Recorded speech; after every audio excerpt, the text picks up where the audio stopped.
The bankrupt millionaire let the young homeless boy spend the night in his restaurant. At dawn, the man froze when he saw what the boy had done to the place. The night sky blazed orange as flames engulfed Jonathan's restaurant. Mason, a 14-year-old boy with determined eyes, crawled through the smoke-filled kitchen, desperately searching for Jonathan's mother's recipe book. The leather-bound volume contained more than just culinary secrets. It held the last connection to a legacy that was now literally going up in flames. Mason. "Get out of there!" Christian's voice broke through the crackling fire, but Mason pressed on. He could see the book on the top shelf, exactly where Jonathan always kept it. The heat was becoming unbearable, and the smoke burned his lungs, but he wouldn't leave without it. This book meant everything to Jonathan. Through the dense smoke, Mason caught glimpses of dark figures moving outside Logan's men. He was sure of it. They had started this fire, thinking the restaurant would be empty at this hour. They hadn't counted on Mason staying late to practice his cooking. With trembling hands, Mason finally grasped the book. As he turned to escape, a burning beam crashed down behind him, blocking his original path. The flames were closing in, and the air was getting thinner. His vision began to blur, but he clutched the book tightly to his chest. Over here, Lauren's voice cut through his panic. She had found another way in through the back door, risking her own life to save him. Mason stumbled toward her voice, keeping low to the ground where the air was clearer. Just as they made it outside, a massive explosion rocked the building, sending them sprawling onto the pavement. The recipe book flew from Mason's hands, landing open on the wet ground. As sirens wailed in the distance, Mason watched in horror as fire trucks pulled up, their red lights illuminating the devastation. Jonathan arrived moments later, his face pale with shock. But when he saw Mason safe, clutching the saved recipe book, tears welled in his eyes. "You could have died," he whispered, pulling Mason into a tight embrace. "I couldn't let them destroy her memory," Mason replied, his voice hoarse from the smoke. "Your mother's recipes, they're our heart." In the distance, a familiar black car pulled away silently into the night. The war for Jonathan's legacy had just begun, and this was only the first battle. Thank you for joining us on this emotional journey. If this story touched your heart, please consider subscribing to our channel. Your support enables us to continue creating meaningful content that celebrates the triumph of the human spirit. Stay tuned for more inspiring stories coming soon. Jonathan's story began 25 years ago, when his mother Sarah opened the Heritage Kitchen with nothing but determination and her collection of family recipes. The small restaurant, nestled in the heart of downtown, became known not just for its food but for the warmth that Sarah brought to every dish she served. She was a single mother who had raised Jonathan alone after his father's death, pouring all her love into both her son and her cooking. Sarah had a special way of turning simple ingredients into extraordinary dishes, but what truly set her apart was how she used food to heal broken spirits. She would often say, "A meal made with love can mend a broken heart." The restaurant became a sanctuary for those who needed more than just a meal. It was a place where lonely souls found comfort and troubled hearts found peace. Jonathan grew up in the kitchen, learning every recipe by heart. Not just the ingredients, but the stories behind them. Each dish carried a memory: the chicken soup his mother made when he had his first heartbreak, the apple pie that celebrated his college acceptance, the special pasta she created the day they almost lost the restaurant during the financial crisis, but somehow pulled through. However, their story took a dark turn when Sarah was diagnosed with terminal cancer. In her final months, she made Jonathan promise two things: to keep the restaurant alive and to use it to help others as she had. Her last gift to him was a leather-bound recipe book, containing not just their family recipes but also her personal notes, memories, and secrets about how to touch people's hearts through food. After Sarah's death, whispers began circulating in the community.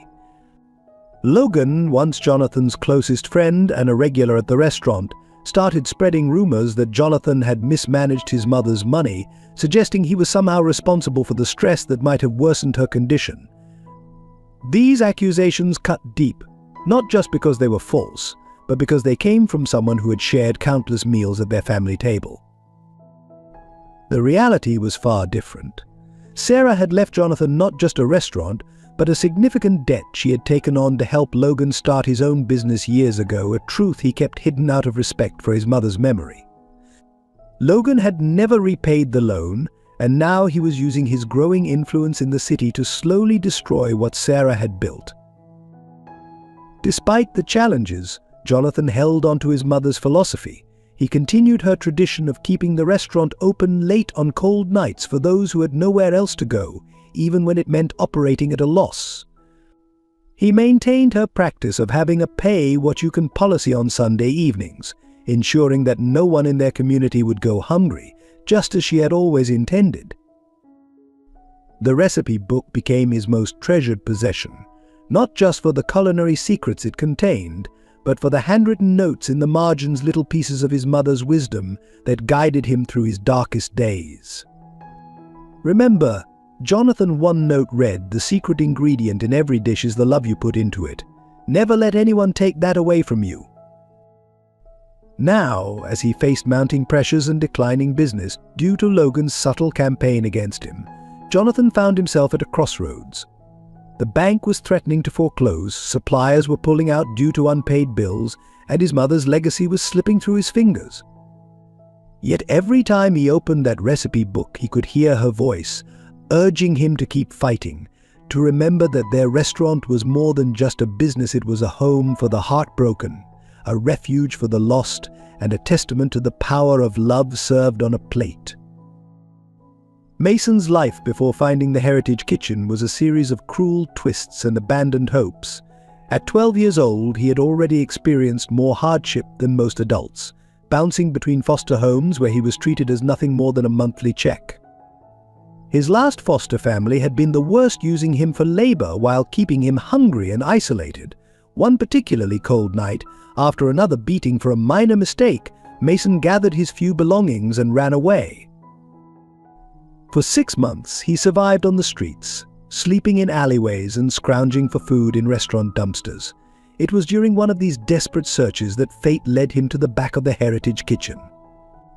Unlike other restaurants that locked their dumpsters or doused leftover food with bleach, he found clean, wrapped portions of food carefully placed where homeless people could find them.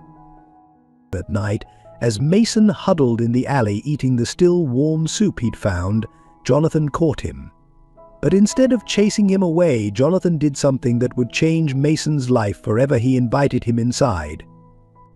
"The food tastes better at a proper table," he had said, his eyes kind but filled with a sadness that Mason would later understand. What started as one meal turned into a nightly routine. Mason would arrive just before closing, and Jonathan would teach him to clean up in exchange for dinner.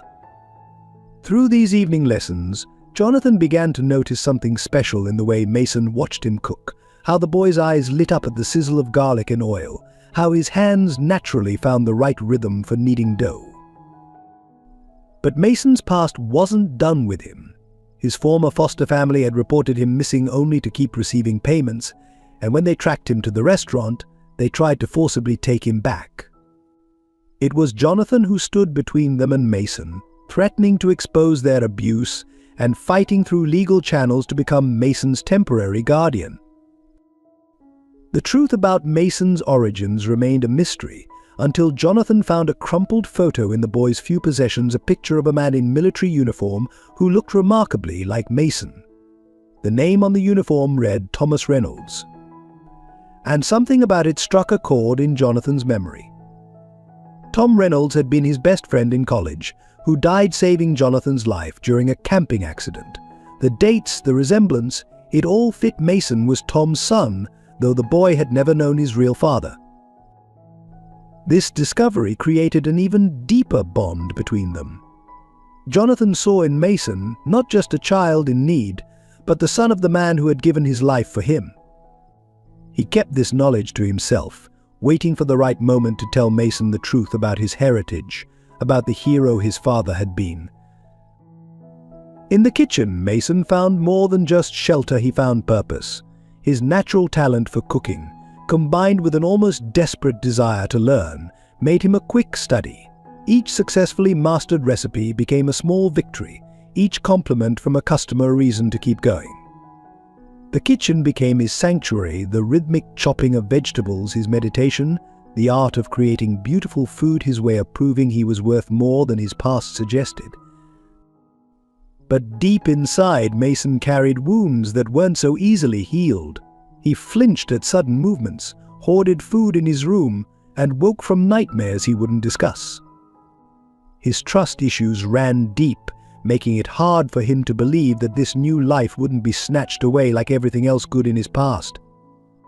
Only in the kitchen, with his hands busy and Jonathan's patient guidance, did these fears begin to fade, replaced by a growing confidence and sense of belonging he'd never known before. The complex web of relationships surrounding the Heritage Kitchen centered on Christian, Lauren, and Logan, each carrying their own hidden connections to Jonathan's story. Christian, the restaurant's head waiter, had first arrived 5 years ago, carrying his own burden of loss. A former martial arts instructor, he had lost his family in a suspicious house fire that destroyed not just his home but his entire martial arts school. Though never proven, he suspected Logan's involvement, as the fire occurred shortly after he refused to sell his property to Logan's development company. Lauren appeared in their lives as a health inspector, her professional demeanor masking a deep personal interest in the restaurant. Unknown to everyone, including herself, she was Jonathan's long-lost sister, separated during their parents' messy divorce when she was just an infant. Their mother Sarah had searched for her daughter for years, leaving cryptic clues in her recipe book that only Lauren would understand, measurements that matched her birthday, notes that referenced their shared childhood lullaby. Logan, once Jonathan's closest friend, had transformed from a struggling businessman into a ruthless real estate mogul. His success was built on a foundation of betrayal, the loan from Sarah that he never repaid, the properties he acquired through intimidation, and the lives he ruined in his pursuit of power. But his vendetta against the Heritage Kitchen went deeper than mere business. He blamed Sarah for choosing to help others instead of investing in his ventures, a bitterness that grew toxic after her death. The dynamics between these characters grew more complicated as their paths increasingly intertwined. Christian found himself drawn to Lauren, their shared sense of justice and growing suspicion of Logan creating an unspoken bond. Yet he held back, feeling unworthy of love until he could prove himself more than just a waiter with a troubled past. Lauren, meanwhile, felt an inexplicable connection to the restaurant and its people, especially Jonathan, though she couldn't explain why his mother's handwriting in the recipe book seemed so hauntingly familiar. Logan watched their growing closeness with calculating eyes, seeing potential weaknesses to exploit. He had already planted one of his associates as a regular customer, gathering information and looking for opportunities to cause trouble. But his plans were complicated by his own history, with the place memories of years spent at that counter, of Sarah's kindness when he had nothing, of the friendship with Jonathan he had thrown away for ambition. The restaurant's small staff became a tight-knit family, bound together by their shared love for the place and its mission. Even the regular customers played their parts in this intricate drama. The elderly couple, who had been coming since Sarah's time and knew all the old stories, the homeless veteran whom Jonathan always fed, the local kids who did their homework at the corner table while waiting for their parents to finish work. As health inspector, Lauren found herself caught between her growing attachment to the restaurant and her professional duties. She saw how Jonathan bent rules to help others, keeping the kitchen open after hours to feed the homeless, allowing Mason to work despite his age, storing extra food for emergency donations. Her reports became increasingly creative in protecting these technical violations while maintaining the spirit of the law. Christian's protective instincts grew stronger as he witnessed the subtle ways Logan tried to undermine the restaurant. His martial arts training made him especially alert to suspicious customers and potential threats. He began teaching Mason basic self-defense moves during quiet afternoons, knowing the boy's past made him vulnerable but also resilient. These relationships would be tested as Logan's attacks grew bolder, forcing each character to choose between self-preservation and loyalty, between running from the past and standing to fight for their shared future. The Heritage Kitchen had become more than just a restaurant. It was the intersection of their stories, a battleground for redemption, and possibly the key to healing wounds they didn't even know they carried. The accusations against Jonathan erupted like a wildfire on a quiet Sunday evening. Logan had orchestrated his plan perfectly, choosing the restaurant's busiest night to unleash his carefully crafted destruction. As families gathered for their traditional Sunday dinners, an elderly woman, one of Logan's paid actors, stood up dramatically in the middle of the dining room, pointing a shaking finger at Jonathan. "That's him. The man who drove his mother to her death," her voice cracked with well-rehearsed emotion. "Sarah trusted you with everything, and you gambled it all away." The restaurant fell silent, forks frozen midway to mouths, all eyes turning to Jonathan, who stood paralyzed behind the counter. Before Jonathan could respond, another patron, another of Logan's plants, joined in.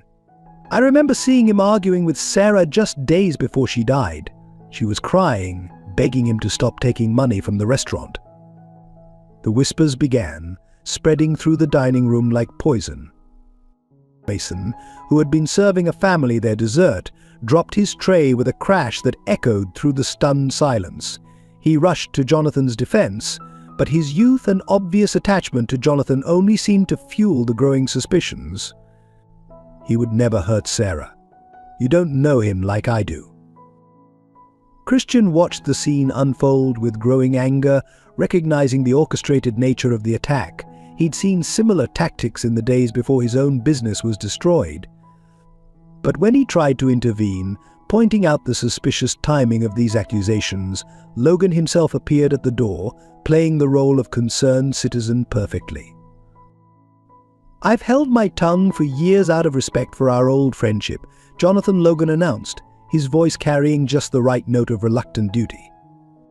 "But the truth needs to come out. I have documents showing irregular withdrawals from the restaurant's accounts during Sarah's final months, money that could have paid for better treatment." Lauren, who was dining there that evening in her personal capacity, felt her investigator's instincts kick in. She noticed how the initial accusers seemed to know exactly when to speak, how their words appeared rehearsed rather than spontaneous. But she also saw the damage being done. Regular customers were already gathering their things, leaving half-eaten meals and decades of loyalty behind. Jonathan finally found his voice, but it came out weak, strained by the weight of these false accusations. "My mother," he started, but the words caught in his throat. How could he defend himself without revealing Sarah's secret generosity, the loans she had given to help others, including the massive sum Logan had never repaid? The evening descended into chaos. More planted witnesses emerged with fabricated stories, each one driving another nail into the coffin of Jonathan's reputation. Old customers, people who had celebrated birthdays and anniversaries at these very tables, now looked at him with doubt and disappointment. As the restaurant emptied, Mason found Jonathan's mother's recipe book and opened it to a random page, where Sarah's handwriting spoke of her pride in her son. "Jonathan adds love to every dish, just as I taught him," the note read. But now those words, once a source of comfort, seemed to mock their current reality. The local news vans arrived within the hour, anonymously tipped off, of course their cameras capturing the exodus of disgusted customers. Logan gave a masterful performance for the reporters, playing the role of the reluctant whistleblower, the old friend forced by conscience to speak out. By midnight, the damage was done. The restaurant stood empty, save for Jonathan's loyal family, Christian, Mason, and Lauren, who remained behind, stunned by the speed and efficiency of the destruction. Social media was already buzzing with the scandal, longtime customers posting about their shock and disappointment. Jonathan sat at his mother's favorite table, her recipe book open before him, tears falling silently onto the yellowed pages. Everything she had built, everything she had entrusted to him, was crumbling. Mason placed a hand on his shoulder, while Christian and Lauren exchanged determined looks. They knew this was only the beginning of Logan's campaign to destroy not just the restaurant, but the very memory of Sarah's legacy. Outside, Logan watched through the window, a satisfied smile playing at his lips. Phase 1 had gone perfectly. Soon, he thought, Jonathan would have no choice but to sell, and the truth about Sarah's generosity and Logan's debt to her would remain buried forever. What he didn't see was Lauren quietly photographing the suspicious gathering of his paid actors behind the restaurant, or the way Christian's trained eyes had already identified several of them from his own past encounters with Logan's tactics. Logan's first attempt to take over the restaurant came wrapped in a facade of kindness. He arrived early one morning before opening, dressed impeccably in a tailored suit, carrying a briefcase filled with documents. Jonathan was in the kitchen preparing the day's first batch of bread, his mother's recipe filling the air with a comforting aroma that made Logan's artificial smile waver for just a moment. "I'm here to help you," old friend Logan announced, spreading papers across the counter where Sarah used to serve their morning coffee. "The restaurant's reputation is in tatters, but I can save your mother's legacy. All you have to do is sign over controlling interest to my restaurant group. You'll still be the face of the place, still be in charge of the kitchen." Jonathan's hands were dusted with flour as he examined the contracts, his eyes catching on phrases like complete operational control and right of first refusal on sale behind Logan. Mason had frozen in the doorway, a box of fresh vegetables in his arms, listening intently. The boy's eyes narrowed with suspicion, recognizing the predatory gleam in Logan's expression. "We could restore your mother's vision," Logan continued smoothly. "Renovate, expand, maybe even open multiple locations. Sarah always dreamed big, didn't she?" He deliberately used her name, watching how it made Jonathan flinch. "Think of what she would want her recipes reaching more people, her philosophy of hospitality spreading across the city." Christian arrived for his shift just then, immediately sensing the tension. He positioned himself near Mason, both of them watching the exchange with growing concern. Lauren, who had stopped by for her routine inspection, lingered in the dining room, pretending to examine health certificates while straining to hear the conversation. "The timing's perfect," Logan pressed.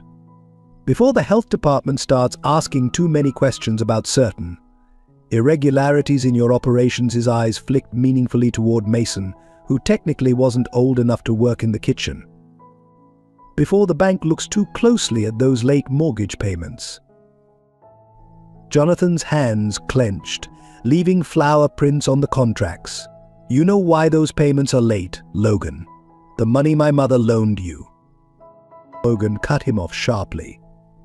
"Ancient history, unprovable allegations. What matters is the future, Jonathan. Your mother's legacy deserves better than this slow decline into irrelevance." Lauren, unable to maintain her pretense of inspection, moved closer. She caught fragments of their history and their words, hints of betrayal, of broken trust, of debts unpaid. Her investigator's instincts told her there was much more to this story than a simple business proposition. Mason, still holding the vegetables, suddenly spoke up. "Mrs. Sarah wouldn't want this place turned into some soulless chain restaurant. She used to say the heart of cooking is making people feel loved, not making money." Logan's smile turned cold, touching sentiment from a street urchin. "But business is business, and sentiment doesn't pay bills," he turned back to Jonathan. "You have until the end of the week to decide. After that, well." He left the threat hanging as he gathered his papers. As Logan headed for the door, he paused beside Christian. "You should consider your position too. When ownership changes, we'll need properly trained staff, not charity cases with questionable pasts." The threat was clear. Christian's job, like everything else, hung in the balance. After Logan left, the four of them gathered around the counter, looking at the business card he'd left behind. His company's logo seemed to mock them, a stylized fork and knife arranged in a dollar sign. Jonathan picked up his mother's recipe book, running his fingers over the worn cover. "He's right about one thing," Jonathan said quietly. "The restaurant's struggling. These accusations about Mom's death, They're keeping customers away. Maybe. No, Christian interrupted firmly. Sarah gave me a chance when no one else would. This place is more than just a business. It's a home for people who need one. Lauren nodded, adding, there are irregularities in his proposal. Give me time to investigate. Something's not right about his sudden interest in a restaurant he spent years trying to undermine.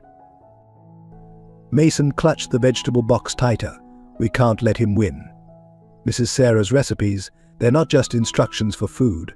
They're instructions for living, for caring about people. He'd destroy all that. Jonathan looked at their determined faces, his makeshift family, each brought to him by his mother's legacy of kindness.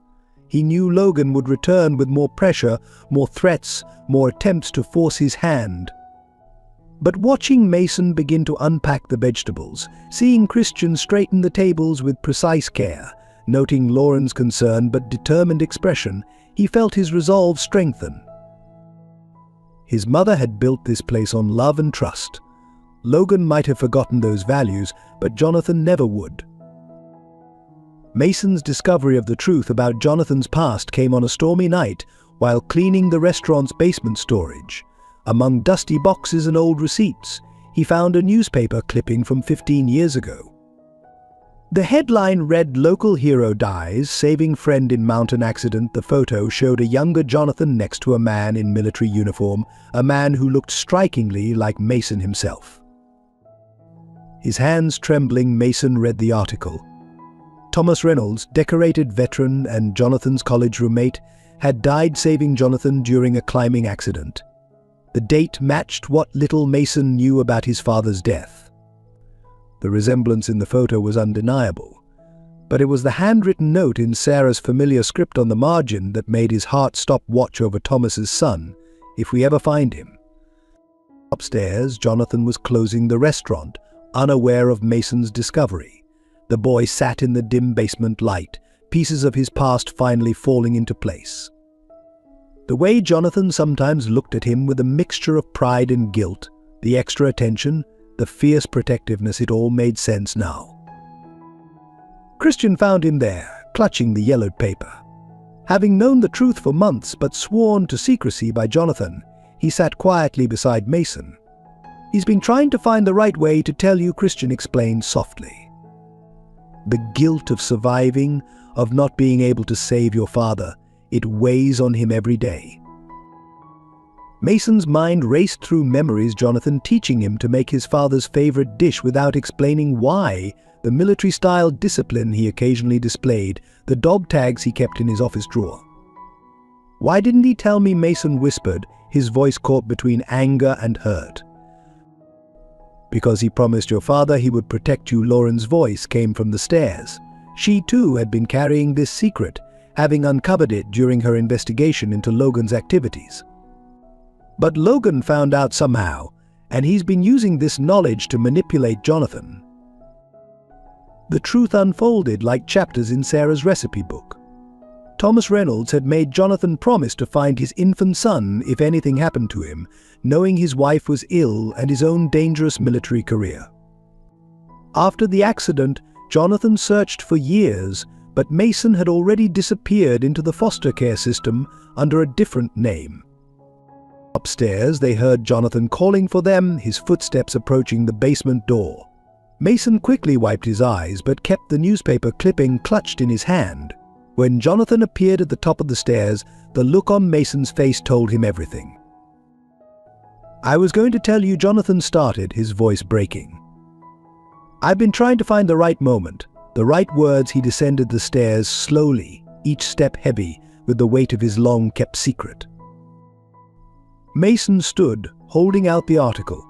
"My father. He saved your life, it wasn't a question.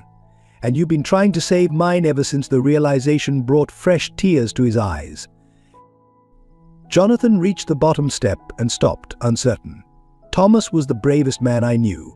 When I found you at our back door that night, looking so much like him, I knew it was my chance to keep my promise to both him and your father." The basement's dim light cast long shadows as Mason crossed the space between them. For a moment he stood before Jonathan, studying his face as if seeing it for the first time. Then, without warning, he threw his arms around the man who had become so much more than just his rescuer. "You could have told me," Mason whispered into Jonathan's shoulder. "I've been wondering my whole life who I really am." Jonathan held him tightly, years of guilt and love pouring out. "You're Thomas Reynolds' son, you're Sarah's grandson in all but blood, and you're my family, Mason. Nothing will ever change that." Lauren and Christian watched the scene unfold, understanding that this revelation would change everything. Logan's hold over Jonathan had weakened the secret he'd been using as leverage was now in the open. But they also knew this knowledge made Mason an even bigger target. As if reading their thoughts, Jonathan pulled back to look Mason in the eyes. "Logan knows about your father. He's been threatening to reveal it, claiming it would ruin the restaurant's reputation, taking in the son of the man whose death I caused." Mason's jaw set in a determined line, so like his father's, "Let him try. I'm not ashamed of who I am. And you didn't cause anything. My father was a hero, and so are you." The truth had finally broken free, like the sunrise after a long night, but as they made their way back upstairs, they knew Logan wouldn't give up easily. If anything, this revelation would make him more dangerous, more desperate to destroy the bonds that made the Heritage Kitchen more than just a restaurant. The diagnosis came on a quiet Tuesday afternoon. Jonathan had been ignoring the symptoms for months: the persistent cough, the growing fatigue, the unexplained weight loss. He'd attributed it all to stress from Logan's constant attacks on the restaurant. But when he collapsed in the kitchen while teaching Mason a new recipe, there was no more denying that something was seriously wrong. The hospital waiting room was sterile and cold, a stark contrast to the warm kitchen he'd left behind. Mason sat beside him, still wearing his cooking apron, flour dusting his sleeves. Christian paced nervously while Lauren held Jonathan's hand, her usual professional demeanor cracking under the weight of concern. When the doctor finally called them in, his grave expression said everything before he even spoke. "The tests show an aggressive form of lung cancer, Mr. Walker. It's already quite advanced." The words fell like heavy stones in the quiet room. "Without immediate treatment, we're looking at months, not years." Jonathan's first thought wasn't for himself, but for the promise he'd made to his mother. "The restaurant," he whispered, "I can't leave now." "Not with everything that's happening." Mason's hand tightened on his arm, the boy's face pale with fear. The doctor continued, explaining treatment options, success rates, and costs, astronomical figures that made Jonathan's heart sink further. The restaurant's insurance wouldn't cover most of it, and with their current financial struggles, the choice seemed impossible: fight for his life or fight for his mother's legacy. "There are clinical trials," the doctor offered, noting Jonathan's expression. "But they're experimental, and there's no guarantee." His voice faded as he saw the tears forming in Mason's eyes. Lauren stepped forward, her investigator's mind already working. "There must be other options, other treatments we haven't considered," but the doctor's gentle headshake stopped her words. Christian, who had been silent until now, suddenly spoke up. "We'll find a way. The community, the regulars who've known you for years, they'll help. We can organize fundraisers, reach out to." "No," Jonathan interrupted firmly. "The restaurant's reputation is already damaged because of Logan's lies. I won't have people thinking we're using an illness to gain sympathy." His mother had taught him pride, if nothing else. Mason, who had been quietly processing everything, suddenly stood up. "You can't give up. You're all I have left. You're the closest thing to a father I've known." Since his voice broke, and he ran from the room, unable to face the possibility of losing another parent figure. Christian followed him, leaving Jonathan and Lauren with the doctor. In the hallway, they could hear Mason's muffled sobs. Jonathan closed his eyes, remembering his own grief when his mother received a similar diagnosis. History was repeating itself in the cruelest way. The doctor gave them a moment before continuing with the practical details. Treatment needed to start immediately. They would need to adjust the restaurant's hours. Side effects would make cooking difficult, if not impossible. Each word was another blow to the dream Jonathan had promised to keep alive. Later that evening, back at the restaurant, Jonathan stood in his mother's kitchen, running his hands over the worn countertops. The dinner rush would start soon, people coming in expecting the same quality, the same love in every dish that Sarah had always provided. How could he tell them that the legacy they trusted might end with him? Mason had finally calmed down enough to return, his eyes red but determined. He picked up Sarah's recipe book, opening it to her special chicken soup, the one she claimed could heal any illness. "We'll make this," he declared, his voice stronger than he felt. "Every day, just like she did. It helped others, it can help you too." Jonathan watched the boy gather ingredients, seeing both Thomas's determination and Sarah's spirit in his movements. The choice crystallized in that moment: he would fight, not just for himself, but for this boy who had already lost too much, for his mother's dream that had given hope to so many. Christian and Lauren exchanged glances, seeing the resolve form on Jonathan's face. They knew the battle ahead would be harder than anything Logan had thrown at them. But as Mason started the soup, filling the kitchen with the familiar sense of healing and hope, they also knew they would face it together. Jonathan picked up his mother's old apron, the one she'd worn through years of serving not just food, but love and comfort to everyone who walked through their door. "Well," he said, managing a small smile, "I guess we better start teaching Mason all the recipes a bit faster than planned." The dinner rush would start soon. Cancer or not, people would come seeking the warmth and comfort the Heritage Kitchen had always provided. Jonathan tied on his apron, ignoring the tremor in his hands. He had promised his mother to keep her legacy alive, and now that promise had taken on an even more urgent meaning. Lauren's investigation into Logan began as a professional duty but quickly became a journey into her own past. Working late one night in her office, cross-referencing property records related to the Heritage Kitchen, she found something that made her blood run cold: her own birth certificate, filed away in Sarah Walker's personal records. The document revealed a truth she'd never known: her real name was Lauren Walker, not Lauren Mitchell as she'd always believed. Sarah Walker wasn't just the owner of the restaurant she was investigating, she was her mother. And Jonathan, the man she'd been quietly defending against Logan's attacks, was her brother. Memories flooded back, fragments of a childhood she'd thought were dreams: a warm kitchen, a woman's gentle singing, the smell of fresh baked bread. She'd been taken away at age 3 during a bitter divorce, her father changing her name and cutting all ties with her mother. He'd told her she was orphaned, that she had no family left. With shaking hands, she pulled out more documents, letters from Sarah to various agencies trying to track her down, birthday cards never sent, photographs of a little girl she barely recognized as herself. Each piece of paper was a testament to a mother's relentless search for her lost daughter. In Sarah's recipe book, which she'd borrowed from Jonathan for her investigation, she now noticed the subtle clues she'd overlooked. Certain recipes were dated with her birthday.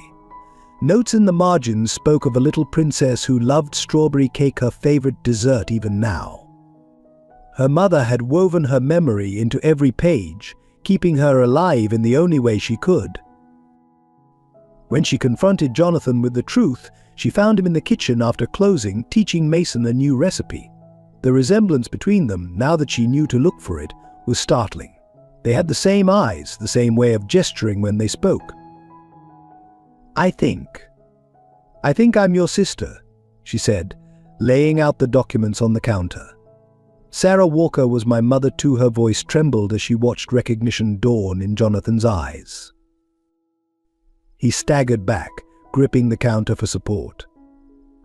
"Lauren Mitchell," he whispered. "Mum searched for you for years. She hired private investigators, wrote to every adoption agency. She never gave up hoping she'd find you." Christian and Mason watched in stunned silence as brother and sister stared at each other, seeing their shared features for the first time. Jonathan slowly reached for the recipe book, turning to a specific page, a birthday cake recipe with Lauren's birth date carefully noted. "She made this cake every year on your birthday," he said softly. Even after the cancer. She wanted you to have a cake, waiting if you ever found your way home. His voice broke on the last words. Lauren touched the page gently, her fingers tracing her mother's handwriting. I always felt drawn to this place, she admitted. From the first inspection, something about it felt like coming home. Tears fell onto the yellowed paper. Mason, who understood better than anyone the emotion of discovering family, quietly began gathering ingredients. We should make it, he said. The cake. It's what Mrs. Sarah would want. As they baked together, Jonathan told Lauren stories about their mother, her kindness, her strength, her unwavering belief that family could transcend any distance. Christian watched them work, seeing the same natural rhythm in their movements, the same instinctive understanding of the kitchen. Logan knew Lauren realized suddenly, her hands covered in flour. That's why he's been so focused on destroying this place. He knew I was investigating him, and he knew if I spent enough time here I might discover the truth. Jonathan nodded grimly. He was here when Mum got the final letter saying they'd lost track of you completely. He saw what it did to her. He's always used people's pain against them. The cake they baked that night wasn't perfect, the layers weren't even, and the frosting was a bit messy. But when they lit the candles, the flame illuminated more than just the dessert. It lit up a family reuniting, a sister reclaiming her heritage, a brother finding a piece of his heart he thought was lost forever. "Welcome home," little sister Jonathan said softly, using the nickname their mother had always saved for her lost daughter. Lauren broke down then, letting years of unconscious loneliness and searching pour out as her newfound brother held her. Christian and Mason stepped back, giving them space. But they were part of this too, this growing family that the Heritage Kitchen seemed to attract and nurture. The recipe book lay open beside them, Sarah's careful notes bearing witness to a mother's love that had finally brought her children back together. But they all knew this discovery would make Logan even more dangerous. He'd lost his leverage over Lauren, and a united Walker family posed a greater threat to his plans. The war for the Heritage Kitchen was about to enter a new phase, with higher stakes than ever before. Christian's sacrifice for Mason came during one of Logan's most brutal attacks on the restaurant. It was a busy Friday evening when 3 of Logan's thugs entered, pretending to be regular customers. They waited until the dining room was full before starting their rehearsed disruption, loudly complaining about food quality and service. Mason, who was serving their table, recognized one of them from the night of the fire. His hands trembled slightly as he approached with their orders, but he held his composure, just as Jonathan had taught him. The first sign of real trouble came when one of the men deliberately knocked his plate to the floor, shattering it. "Clumsy brat," the man snarled, loud enough for other diners to hear. "This place lets street trash serve food." Now his companions snickered, and Mason felt his face burn with shame as other customers began to stare. Christian, watching from across the room, saw the familiar pattern emerging. He'd witnessed similar tactics before they burned down his martial arts school.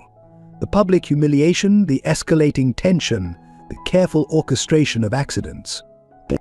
That would drive customers away and create scenes perfect for social media.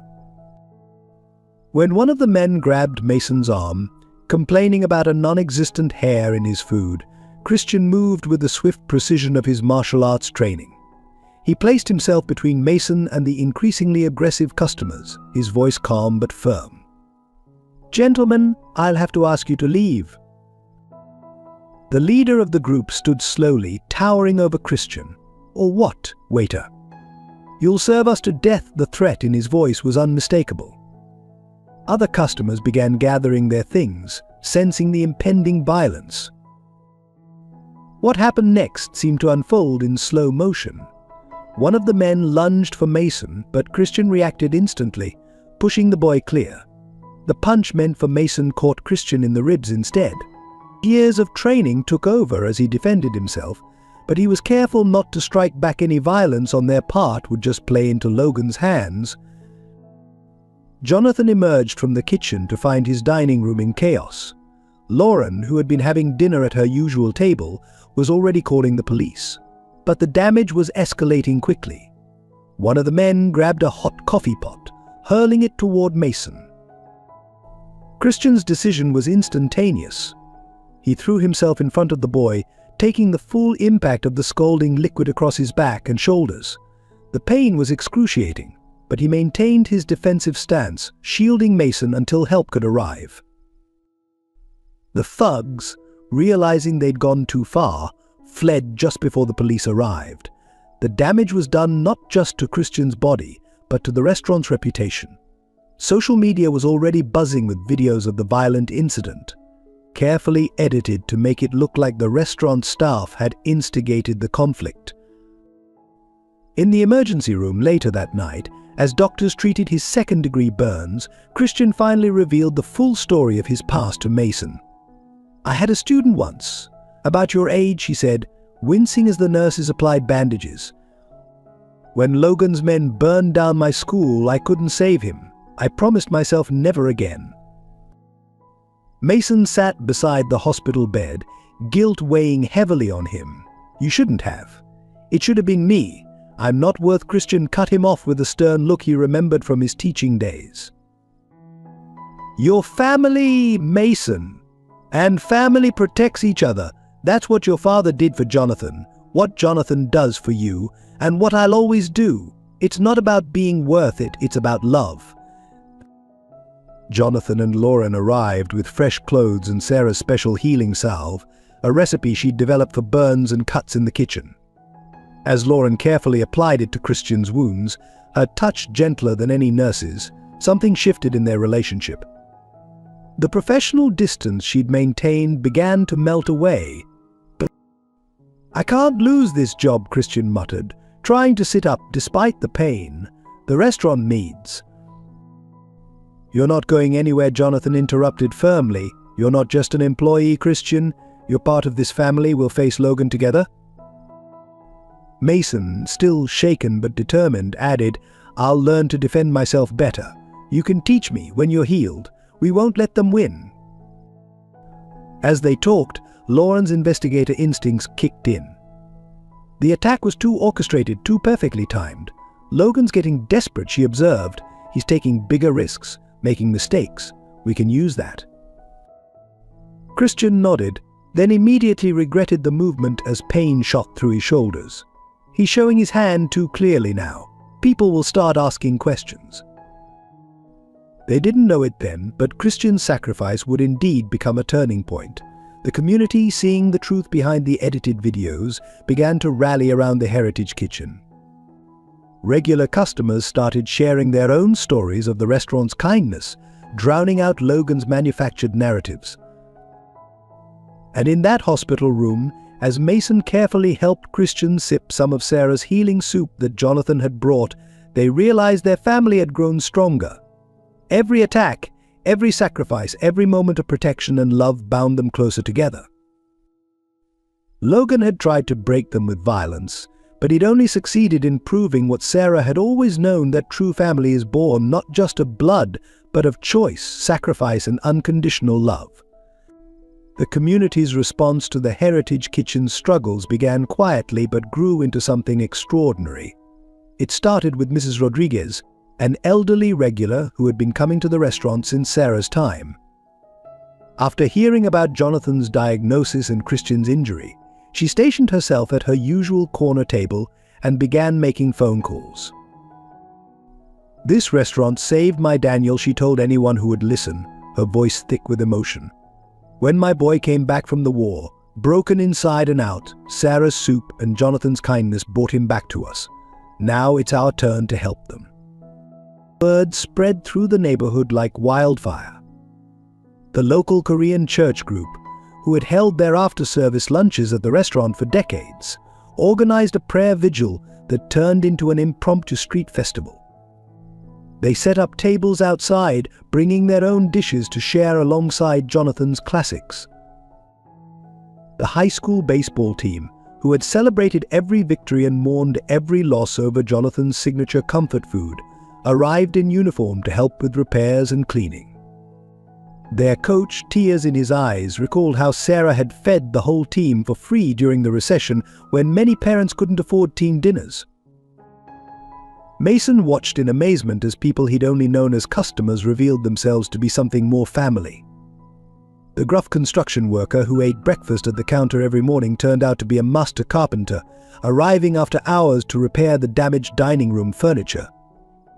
The quiet woman who always ordered chamomile tea was actually a renowned oncologist, offering to review Jonathan's case pro bono. Lauren's investigation into Logan's activities had uncovered a pattern of community destruction, but now she was witnessing its opposite, community restoration.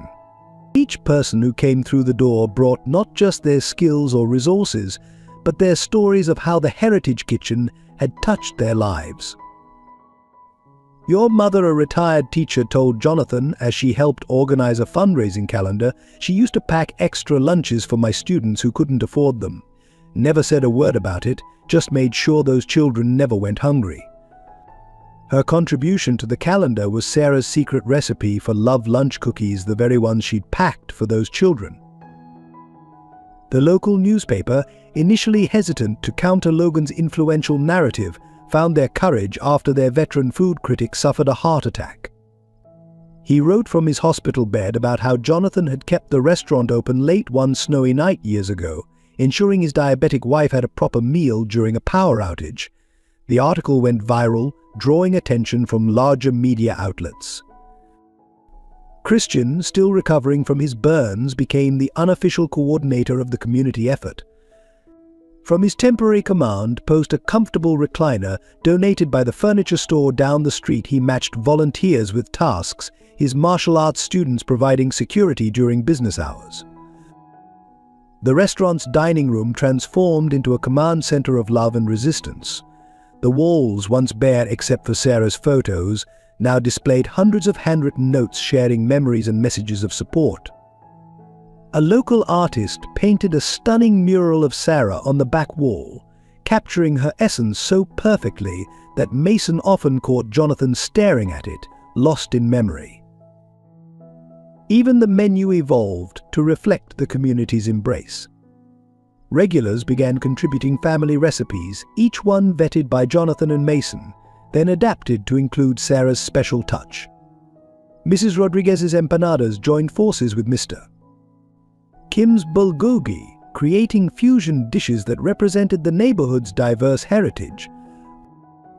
The most touching moment came when the children from the local elementary school arrived with their art teacher. They had spent weeks creating a quilt of drawings, each panel depicting a memory of the restaurant. There was Sarah serving soup on a snowy day, Jonathan teaching a young chef, clearly Mason, and Christian defending the restaurant like a superhero. "This place," the art teacher explained, "hanging the quilt in a place of honor, teaches our children what community really means. It's not just about food, it's about belonging." Mason, helping to arrange the panels, found one that showed him serving food to other kids. The artist having drawn a halo around his head, he had to turn away to hide his tears. The financial support, while crucial, was secondary to the uprising of love and solidarity. Local businesses began offering their services. The printing shop produced new menus free of charge, the flower shop kept fresh arrangements on every table, and the ice cream parlor created a special heritage swirl flavor with proceeds going to Jonathan's treatment fund. But perhaps the most powerful response came from other restaurants in the area. Instead of seeing the Heritage Kitchen struggles as an opportunity to gain customers, they recognized the threat Logan posed to all independent businesses. A coalition formed, sharing resources, staff, and supplies to ensure the kitchen could keep running even when Jonathan needed to rest. Through it all, Mason continued learning every recipe, every technique, now taught not just by Jonathan, but by a rotating cast of community cooks eager to share their knowledge. The kitchen became a classroom where traditions merged and evolved, each dish telling a story of resilience and connection. The response wasn't just about saving a restaurant, it was about preserving the heart of a community. Every meal served became an act of defiance against Logan's cold corporate greed, Every smile exchanged a reaffirmation of what Sarah had always believed, that food made with love could heal more than just hunger. As Jonathan watched his mother's legacy not just survive but thrive in unexpected ways, he understood that she had built something far more enduring than just a restaurant. She had created a tapestry of human connections, woven together with love, food, and the simple act of caring for others. The romance between Christian and Lauren blossomed in unexpected moments, growing stronger through shared struggles and quiet acts of support. It began one evening after closing, as Lauren helped Christian change his bandages. His burns were healing, but the scars would remain, both physical and emotional.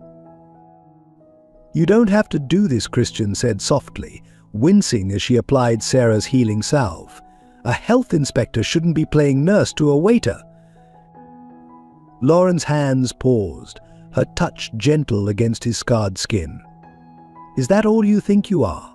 A waiter, her voice carried a warmth that made Christian's heart skip.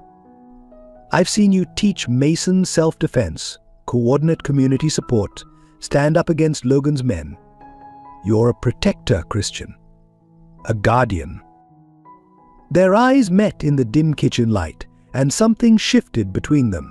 The professional distance Lauren had maintained began to crumble, like sugar dissolving in hot tea.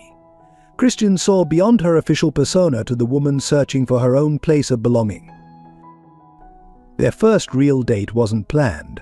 After a particularly long day of dealing with Logan's latest attempts to discredit the restaurant, they found themselves walking through the neighborhood, talking about everything and nothing. Christian shared stories about his martial arts school, the students he'd lost touch with after the fire. Lauren spoke about growing up feeling something was missing, never knowing it was the family she'd lost. "I used to dream about a kitchen," she confessed, stopping under a streetlight, warm and bright, with someone singing while they cooked. "I thought I'd imagined it, but it was this place. It was Sarah, my mother, singing while she baked." Christian took her hand, understanding loss in a way few others could. "Sometimes the heart remembers what the mind forgets," he said softly. They stood there, connected by shared pain and growing hope, until the streetlights began to dim. Their relationship deepened through small moments, Lauren bringing Christian his favorite tea during long shifts, Christian teaching her the defensive moves he'd shown Mason, both of them working late into the night reviewing security footage and health code regulations, looking for ways to protect the restaurant. Jonathan watched their growing closeness with quiet approval. "Mom would have loved this," he told Mason one evening, as they observed Christian and Lauren sharing a quiet dinner after closing. "She always said love grows best in kitchen light." Mason, wise beyond his years, nodded. They both needed a home, he observed. Like me. Like all of us, the boy had become surprisingly invested in their relationship, often creating reasons for them to work together or accidentally leaving them alone in the kitchen. Their first kiss happened during a crisis. Logan's men had just left after another intimidation attempt, and Lauren was furiously documenting the damage. Christian caught her hand as she photographed broken plates, pulling her close. "We can't let him win," Lauren whispered, her professional facade cracking. "We won't," Christian promised, and then, without planning or pretense, he kissed her. It was gentle and fierce at once, like everything about them, the protector and the investigator, finding strength in each other. The kitchen staff began noticing changes, Lauren staying later than any health inspection required, Christian's smile growing brighter despite his injuries, their shared looks across the dining room speaking volumes. Even the regular customers picked up on it, some of the older ones nodding approvingly at this new chapter in the Heritage Kitchen's story. Their love grew like a carefully tended recipe, simple ingredients combining to create something extraordinary. Lauren found herself sharing things she'd never told anyone, her childhood fears, her loneliness, her secret dreams. Christian opened up about his guilt over the fire, his fear of failing those who depended on him, his hope for redemption. One night, after a particularly difficult day of Jonathan's treatment, they sat together in the empty restaurant. Lauren was reviewing case files, Christian doing the books, when she suddenly looked up. "I think I'm falling in love with you," she said, as straightforward as one of her inspection reports. "And it terrifies me." Christian reached across the table, his scarred hands encompassing hers. "Being afraid doesn't make you weak," he said. "It makes you human. And I've been falling in love with you since you first stood up to Logan." Their relationship became another form of resistance against Logan's attacks, love flourishing in the face of hatred, hope growing despite fear. They began planning a future together, one that included not just themselves but the entire Heritage Kitchen family. Mason caught them dancing in the kitchen one night, swaying to the old radio Sarah used to play. Instead of teasing them, he simply smiled and joined Jonathan at the counter, both of them watching this new kind of family take shape. "Do you think they know?" Mason asked Jonathan quietly. "Know what?" "That they're healing each other, just like Mrs. Sarah's recipes heal people." Jonathan smiled, seeing his mother's wisdom living on in this young boy's observations. The Heritage Kitchen had always been about more than food. It was about creating connections, nurturing love, building family from the ingredients life provided. As Christian and Lauren's love story unfolded, it became clear that Sarah's legacy lived on in unexpected ways. She had created not just a restaurant, but a place where broken hearts could mend, where love could grow from the ashes of loss, where family meant more than blood. Their romance became another thread in the tapestry of the Heritage Kitchen story, a reminder that even in the darkest times, love could light the way forward, one shared meal, one gentle touch, one brave heart at a time. Mason's journey learning Jonathan's special recipes became more than just culinary training. It was a passage through grief, love, and healing. Each dish carried a story, a memory, a piece of Sarah's wisdom that Jonathan passed on with careful patience, even as his illness made teaching more challenging. They began with the simplest recipes: the chicken soup that had comforted countless souls, the bread that filled the restaurant with its welcoming aroma each morning. But it wasn't just about ingredients and techniques. Jonathan taught Mason the heart of each dish, the way Sarah had taught him. "Watch the soup," Jonathan would say, his voice weaker but his spirit strong. "See how the carrots and celery dance together? That's harmony. Mom used to say every ingredient has its moment to shine, just like every person has their time to be special." The lessons often extended late into the night, after the restaurant closed. Christian and Lauren would find them still in the kitchen, Jonathan sitting at the prep counter while Mason practiced, their quiet conversations punctuated by the rhythmic sound of chopping and the gentle bubbling of pots. "The secret to the meatballs," Jonathan explained one evening, "isn't in the seasoning. It's in the memory of the first time Mom made them for a homeless veteran who hadn't eaten a home-cooked meal in years. She put so much love into them that the man cried. From that day on, we always make them thinking of someone who needs comfort." Mason absorbed everything, not just the recipes and techniques, but the stories, the philosophy, the love that went into every dish. He learned that the marinara sauce needed to simmer for exactly 3 hours because that's how long it took Sarah to tell Jonathan about his sister Lauren being taken away. The sauce's slow reduction mirrored her tears, its rich depth born from profound loss. As Jonathan's treatments intensified, making it harder for him to demonstrate techniques, Mason became his hands in the kitchen. They developed a beautiful synchronicity, Jonathan describing the subtle nuances of a dish while Mason executed them, each growing stronger through the other's support. "Your father had this same gift," Jonathan told Mason one quiet morning as they prepared the day's first batch of pastries. "Thomas could feel the soul of a dish, just like you do. He used to say cooking was like a martial art. It required discipline, respect, and heart." Some recipes were harder to master than others. The celebration cake, the one Sarah had created for Lauren's birthdays, took weeks of practice. Each attempt brought Mason closer to perfection, but also closer to understanding the depth of love that had gone into its creation. "Not quite," Jonathan would say gently, tasting each version. "Mom made it lighter, like hope. She wanted it to be ready when Lauren came home. Mason would start again, determined to capture not just the taste but the feeling Sarah had baked into every layer. The hardest lesson came with Sarah's special healing soup, the one she'd made when anyone in the community was sick or hurting. Jonathan's hands shook as he shared this recipe, knowing it might soon be needed for him. The ginger must be cut paper thin, he instructed, his voice barely a whisper. Mum said it was like slicing away pain, one piece at a time. The broth needs to be clear as truth, warm as love. Mason worked through his tears, each ingredient a prayer for Jonathan's recovery. The restaurant's regulars began noticing the change in the food. Though Jonathan could no longer cook, his spirit lived in every dish Mason prepared. Customers would close their eyes, tasting something familiar, yet knew the perfect blend of Sarah's legacy and Mason's growing talent. "It tastes like memory," one elderly patron said, savoring the chicken soup. Like coming home after a long time away. Mason understood then what Jonathan and Sarah had always known, that food could bridge the gap between past and present, between loss and love. As Mason mastered each recipe, Jonathan shared more than just cooking techniques. He passed on the stories of the community, the regular customers who had become family, the traditions that had kept the heritage kitchen alive through decades of change.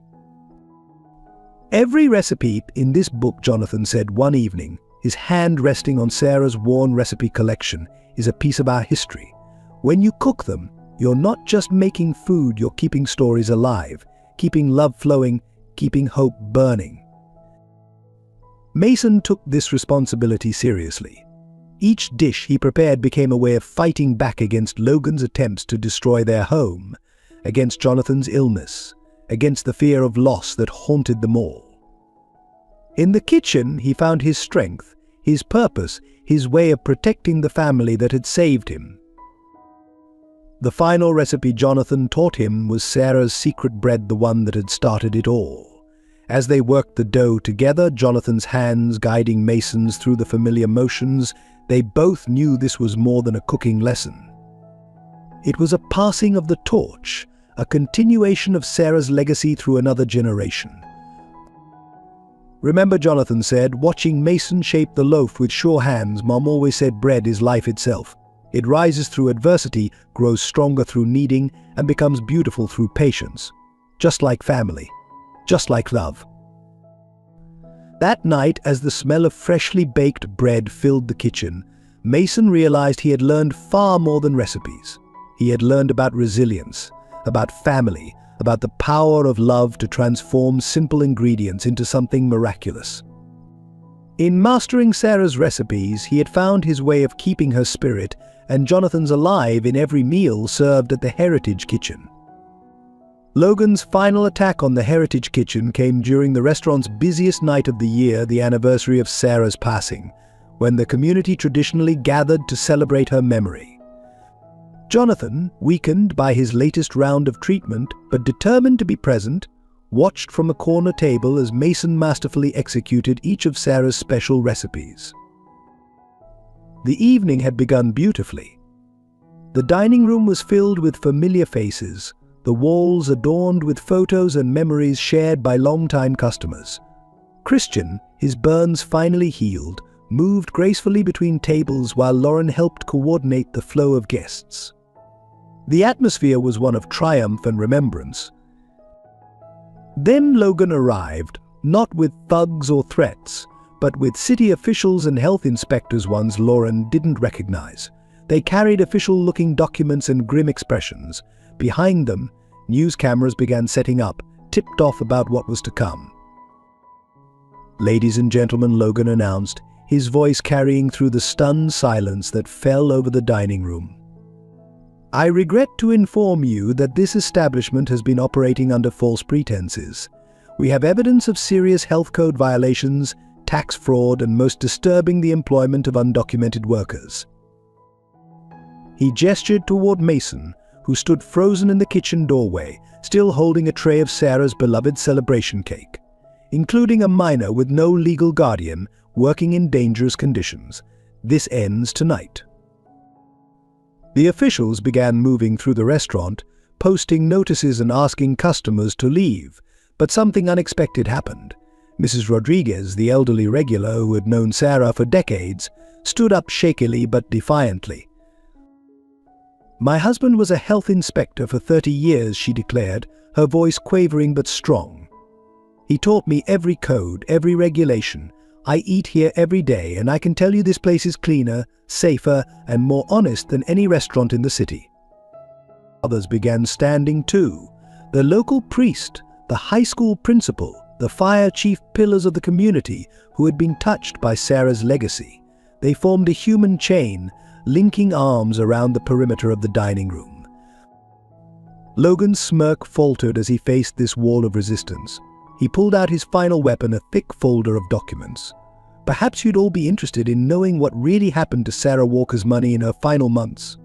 How her own son—" "That's enough." The voice that cut through the tension was unexpected. It belonged to Logan's own secretary, Martha, who had slipped in unnoticed. She stepped forward, clutching her own folder.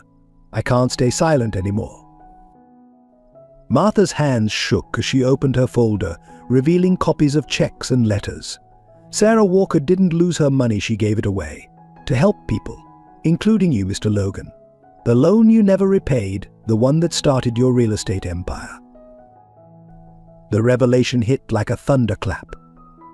Logan lunged for the documents, but Lauren was faster, her investigator's instincts taking over. She grabbed the folder, quickly scanning its contents as Jonathan struggled to his feet. "Mum kept records of everything," he said, his voice weak but clear. "Every loan, every act of kindness. She believed in people, Logan. She believed in you." Mason, still holding the celebration cake, suddenly understood the pattern in Sarah's recipe book, the careful notes about amounts matching dates and names. They weren't just recipes, they were a coded record of her generosity. The fake health inspectors began backing away, realizing they'd been drawn into something bigger than they'd understood. The news cameras, however, kept rolling, capturing every moment of Logan's unraveling. "You think this changes anything?" Logan snarled, his composure cracking. "This place is still finished. I've made sure of that. The bank will foreclose by the end of the month, and then—" "No, they won't." A new voice joined the fray as the bank manager himself stepped forward from among the customers. "Not after I've seen these loan documents. Sarah Walker's original mortgage agreement had special provisions that Mr. Logan here has been illegally trying to override." The community stand had given Lauren time to broadcast everything live on social media.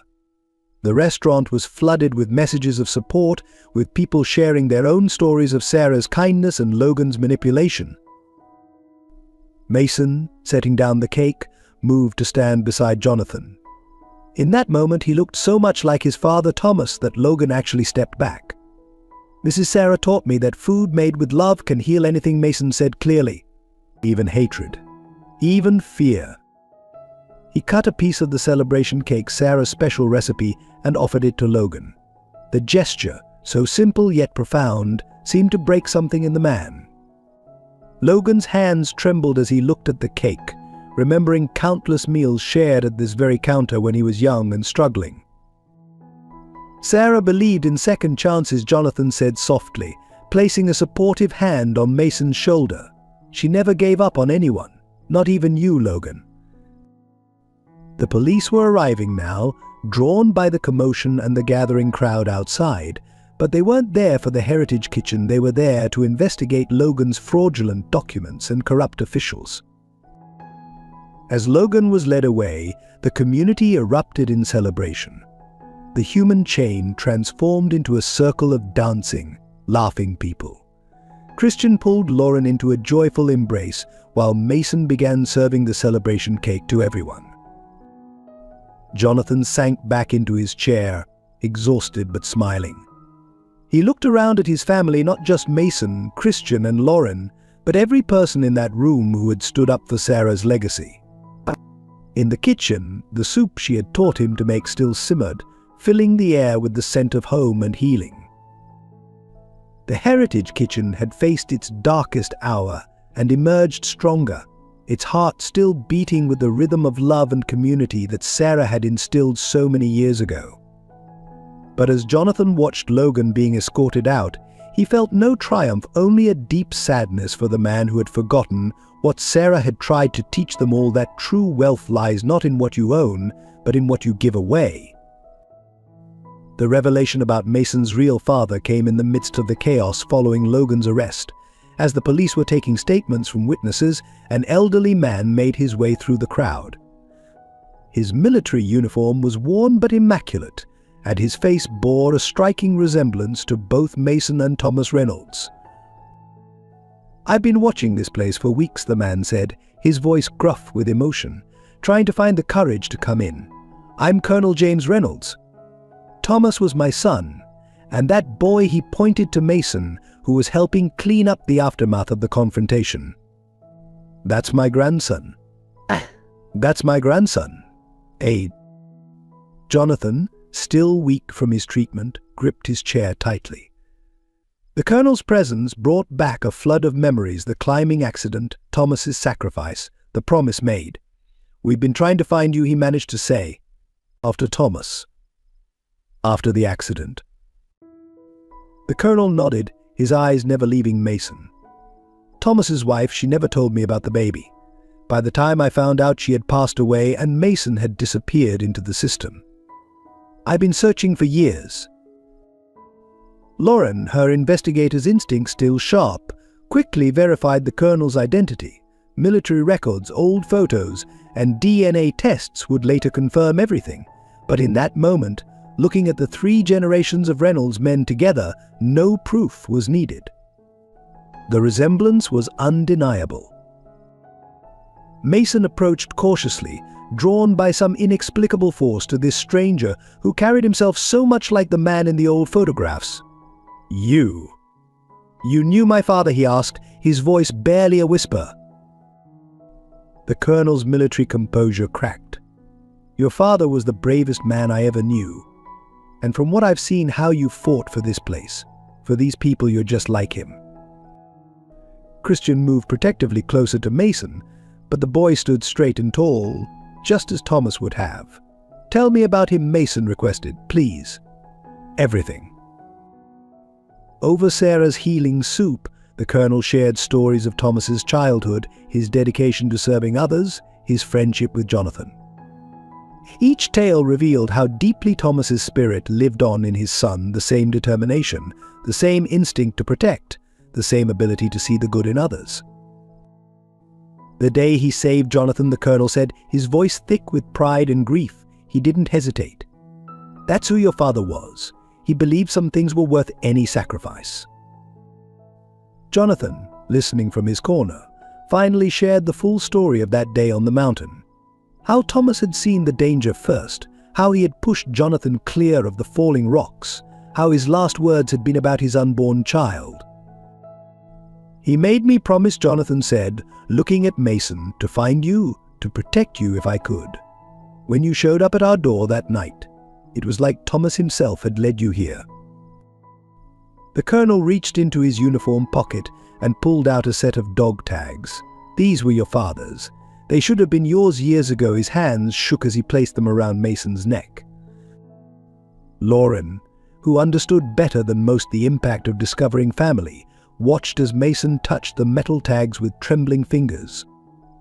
The boy who had been alone for so long now stood surrounded by 3 generations of love: his grandfather's legacy, his father's sacrifice, and Jonathan's unwavering care. Christian placed a supportive hand on Mason's shoulder. "Family finds its way back together," he said softly. Sarah always believed that his words carried extra weight now, with Lauren's recent discovery of her own connection to the restaurant. The colonel looked around the restaurant, taking in the photos on the walls, the worn cookbook on the counter, the sense of home that Sarah had created. "Thomas would have loved this place," he said. "He always said a real home wasn't about the building, it was about the people who made it special." Mason, still processing this profound change in his life, suddenly turned to Jonathan with concern in his eyes.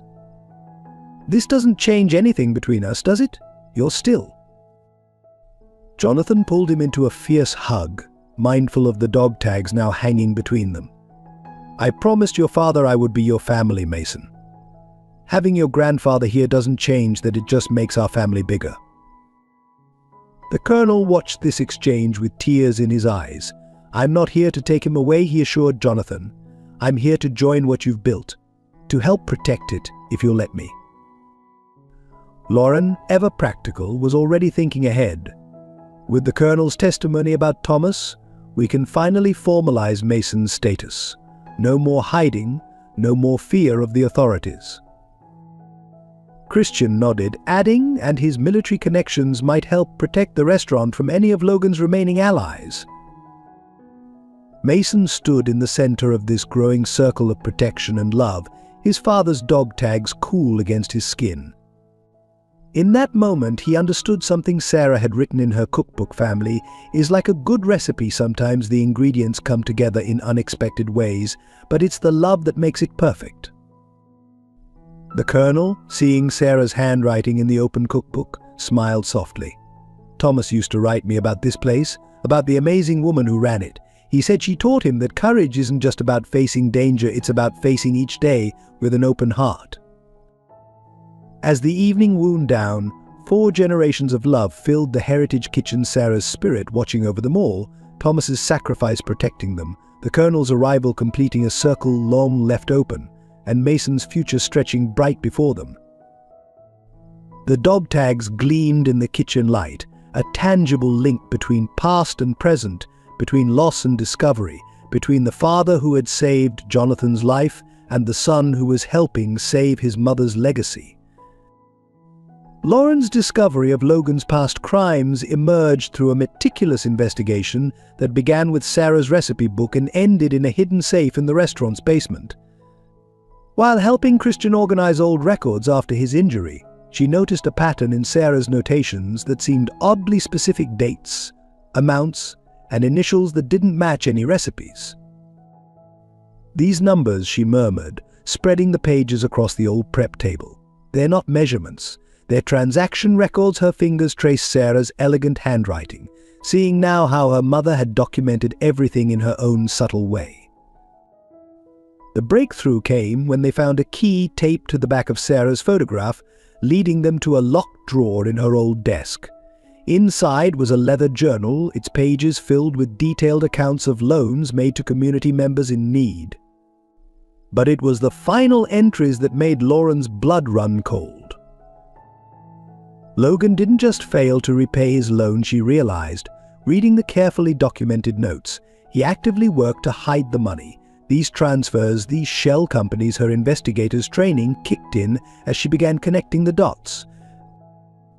The evidence painted a damning picture. Logan had used Sarah's loan to start his business empire, but rather than repay her, he had systematically worked to undermine the restaurant.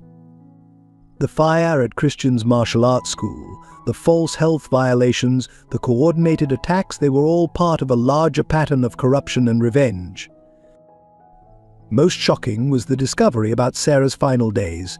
He knew about the experimental treatment that could have saved her, Lauren told Jonathan, her voice shaking with anger. But he buried the information, afraid she would ask for loan repayment to cover the costs. The journal contained one final piece of evidence, a letter Sarah had written to Logan shortly before her death. "I don't want the money back," she had written. "I only want you to remember the young man who came to me hungry and afraid, and found not just a meal but a family. That boy had a good heart. I hope he finds it again." Lauren took this evidence to her most trusted colleagues in the health department and law enforcement. The investigation expanded rapidly, revealing a web of corruption that extended far beyond the heritage kitchen.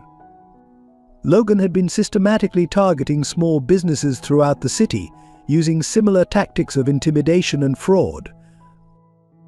Christian, reviewing security footage from the past year, identified dozens of instances where Logan's associates had orchestrated accidents and health code violations.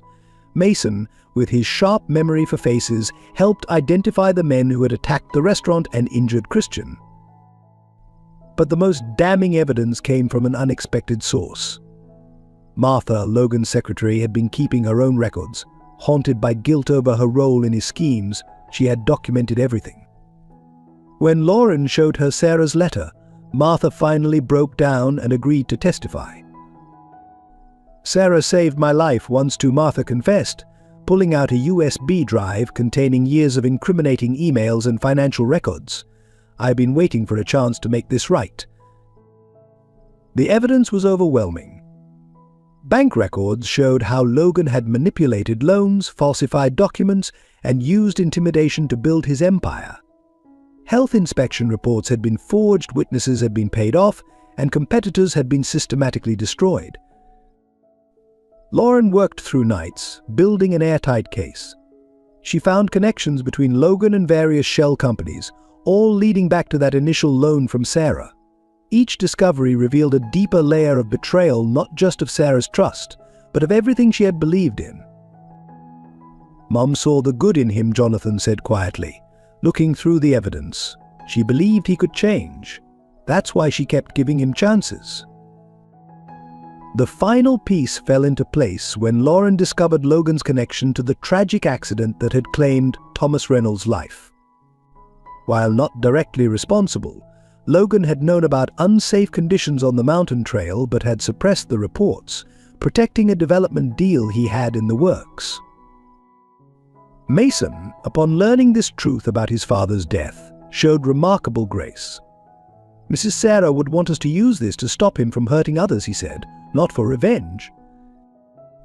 The case Lauren built was comprehensive and undeniable. It showed not just individual crimes, but a pattern of systematic destruction of community bonds for personal gain. Each piece of evidence was a testament to how far Logan had fallen from the young man Sarah had once tried to help. When Lauren finally presented her findings to the authorities, she did so not just as an investigator, but as Sarah's daughter. The evidence was delivered along with copies of Sarah's recipes, a reminder that this case was about more than just financial crimes. It was about the destruction of trust, the betrayal of kindness, and the attempt to erase a legacy of love. The impact was immediate and far-reaching. Logan's empire began to crumble as investors withdrew and partners distanced themselves. But more importantly, other small business owners started coming forward with their own stories, creating a wave of testimony that couldn't be ignored. Lauren's investigation had done more than expose crimes, it had revealed the true value of Sarah's legacy. Each loan documented in the recipe book had a story behind it, a life touched, a dream supported. The money Logan had stolen wasn't just currency, it was the tangible form of Sarah's belief in people's capacity to change and grow. As the evidence became public, the community's response was powerful. People began sharing their own stories of Sarah's generosity, of lives changed by a timely loan or a warm meal. The Heritage Kitchen became a symbol of resistance against corporate greed, a reminder that true wealth lies in community bonds and acts of kindness. The recipe book that had started the investigation took on new meaning. It wasn't just a collection of cooking instructions, it was Sarah's testimony to the power of generosity, her belief that feeding people's hearts was as important as feeding their bodies. In exposing Logan's crimes, Lauren had also uncovered the full extent of her mother's legacy, preserved in cups of flour and pinches of herbs, in marginalia and memories, in lives touched and changed forever. Jonathan's condition deteriorated rapidly in the wake of Logan's arrest. The stress of the confrontation, combined with his weakened immune system from chemotherapy, sent him into a critical downward spiral. One morning, while teaching Mason a new recipe, he collapsed in the kitchen, the worn recipe book falling from his trembling hands. The hospital room was sterile and cold, so different from the warm kitchen he'd called home. Mason refused to leave his side, sleeping in an uncomfortable chair, his father's dog tags clutched tightly in his fist. Christian and Lauren took turns maintaining a constant vigil, while the colonel used his military connections to consult specialists. "The cancer has spread more aggressively than we anticipated," the doctor explained gently. "The treatments aren't working as well as we'd hoped." The words fell like heavy stones in the quiet room, each one adding to the weight crushing Mason's heart. Sarah's recipe book lay open on the bedside table, turned to her special healing soup. Mason had been making it daily, following every instruction perfectly, desperately believing in its power to heal just as Sarah had always claimed. But even love, it seemed, had its limits. Jonathan drifted in and out of consciousness, his periods of lucidity growing shorter. During his clear moments, he continued teaching Mason, his voice weak but determined, the secret to the perfect bread. He whispered one afternoon, is patience. Just like life, sometimes we have to wait for things to rise in their own time. The restaurant remained open, the community rallying to help. Regular customers took turns in the kitchen, following Sarah's recipes as best they could. But everyone could taste the difference. The missing ingredient was Jonathan's love, the special touch he had inherited from his mother. Mason threw himself into cooking with an almost desperate intensity, as if making each dish perfectly could somehow heal Jonathan. If I can just get it right, he would mutter, starting over again and again. If I can make it taste exactly like Mrs. Sarah's. Christian found him one night, surrounded by failed attempts at Sarah's celebration cake, tears mixing with the flour on his face. She said food made with love could heal anything. Mason sobbed. Why isn't it working? Why can't I make it work? Lauren, who had only recently found her brother, faced the cruel irony of possibly losing him just as they'd reconnected. She spent hours reading Sarah's recipe book, searching for hidden messages, secret cures, anything that might help. But the only messages she found were about love, acceptance, and the importance of family. The Colonel, seeing the toll it was taking on Mason, shared stories about Thomas's own battles, not just the final one that took his life, but all the times he had fought and survived. Sometimes he told his grandson, the bravest thing we can do is just be present for someone we love. Jonathan, during one of his clearer moments, called Mason to his bedside. I need you to understand something, he said, his voice barely above a whisper. Some recipes take a lifetime to perfect, and some love lasts beyond that. The doctors suggested hospice care, but the very idea of Jonathan dying anywhere but his mother's kitchen seemed wrong. Against medical advice, they brought him back to the Heritage Kitchen, setting up a hospital bed in the small apartment above the restaurant where he and Sarah had once lived. The smells of cooking wafted up from below. Mason still trying to perfect every recipe, the community still gathering to share meals and memories, life stubbornly continuing despite the shadow of grief hanging over them all. On particularly bad nights, when the pain was worst, Jonathan would ask Mason to read from Sarah's recipe book. The familiar words seemed to soothe him, each recipe a story, each measurement a memory. Mum always said, he murmured once, drifting between sleep and waking, that the real secret ingredient was tomorrow's hope baked into today's bread. The community held candlelight vigils outside the restaurant, their lights twinkling like stars through the apartment windows. Regular customers brought dishes they'd learned from Sarah and Jonathan over the years, each meal a testament to the legacy of love they'd created. Lauren discovered she had her mother's voice and would sing the lullabies she was only just beginning to remember, while Christian kept watch, his protective instincts now helpless against an enemy he couldn't fight. The Colonel shared military stories that somehow always turned into tales about Thomas, about courage, about the strength found in love. But despite their collective love, their desperate prayers, their careful adherence to every recipe for healing that Sarah had left behind, Jonathan continued to fade. The cancer, like Logan's hatred, had taken root too deeply, spreading its darkness through the very heart of the Heritage Kitchen's family. The threat of closure loomed over the Heritage Kitchen like a dark cloud. Despite Logan's arrest and the exposure of his crimes, the financial damage he had inflicted ran deep. Bills had piled up during Jonathan's illness, and the costs of his treatment had drained what little reserves they had left. The bank, though sympathetic to their situation, had obligations to meet. Even with the community's support and fundraising efforts, they were falling short of what was needed to keep the restaurant afloat. The deadline for catching up on mortgage payments was approaching rapidly and options were running out. But Lauren pored over the books late into the night, searching for any solution they might have missed. There has to be a way, she muttered, surrounded by financial statements and legal documents. Mom wouldn't want this place to end like this. Christian watched the regular customers, many of whom had been coming for decades, savoring each meal as if it might be their last at the beloved establishment. Some brought their children, wanting them to taste Sarah's recipes while they still could, to understand what this place had meant to the community. Mason took it the hardest. Each morning he would arrive before dawn, just as Sarah used to do, to bake the day's bread. But now there was a desperation to his movements, as if he could somehow save the restaurant through sheer force of will and perfect execution of her recipes. Mrs. Sarah built this place from nothing, he said one morning, kneading dough with tears in his eyes. She did it alone with just her recipes and her love for people. Why can't we do the same? The Colonel, watching his grandson struggle, understood the weight of legacy all too well. Sometimes, he said gently, the bravest thing we can do is accept change, even when it breaks our heart. The news began to spread throughout the neighborhood. Other local businesses, themselves struggling in the aftermath of Logan's schemes, could offer little more than sympathy.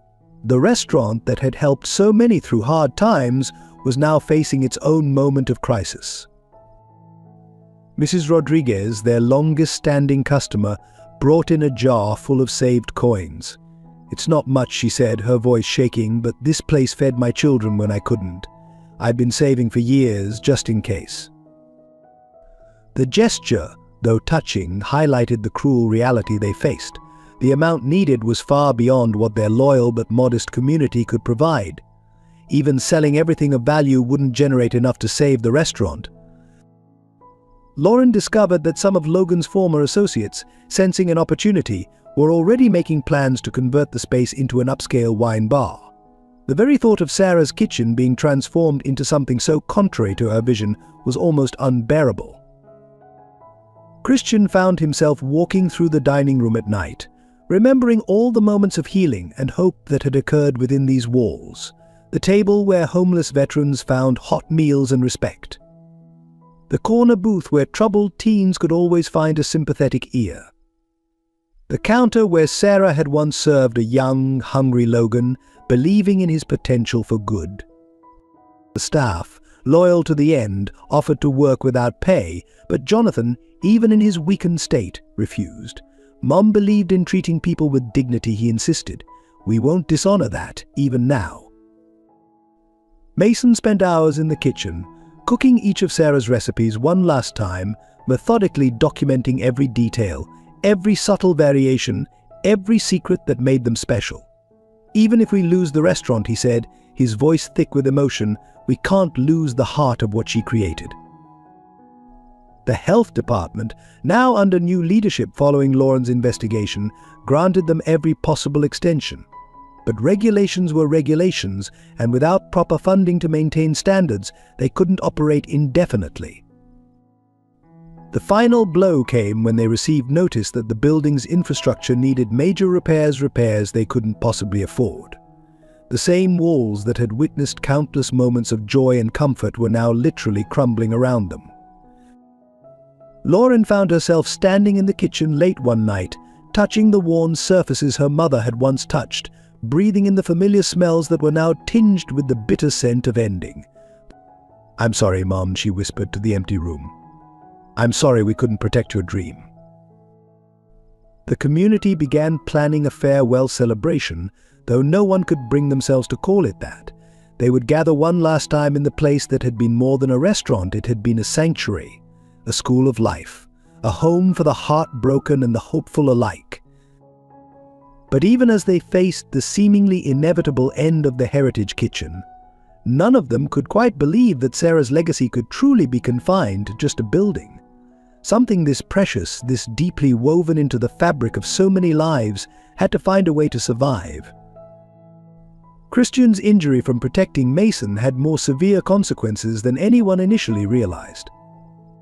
The scalding liquid that had burned his back had damaged more than just skin. It had affected his spine, causing increasing pain and mobility issues that threatened his ability to continue working at the restaurant.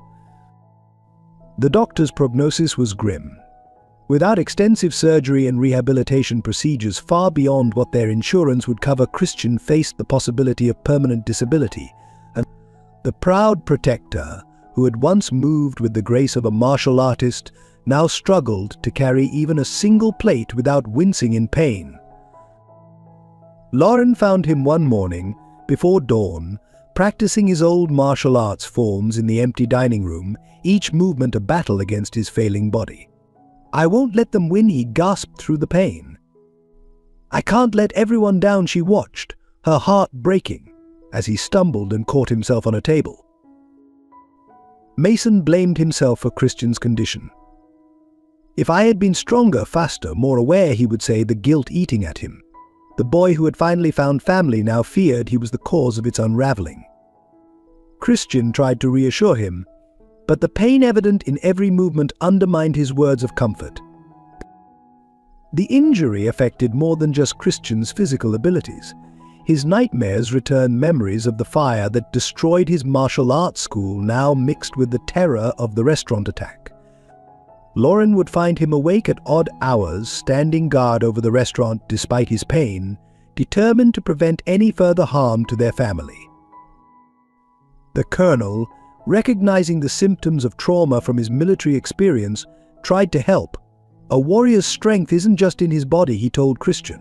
"It's in his heart, his spirit, his ability to adapt." But adaptation seemed impossible when every movement brought fresh waves of agony. The restaurant's regular customers noticed the change in Christian. The confident stance was gone, replaced by careful, measured movements.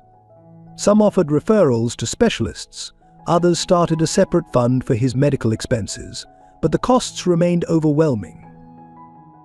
Jonathan, watching from his sick bed, felt the weight of yet another failure. "Mom would have known how to help," he whispered to Lauren. She always knew how to fix broken things, but Sarah's recipe book, for all its wisdom about healing hearts, contained no cure for damaged nerves and muscles.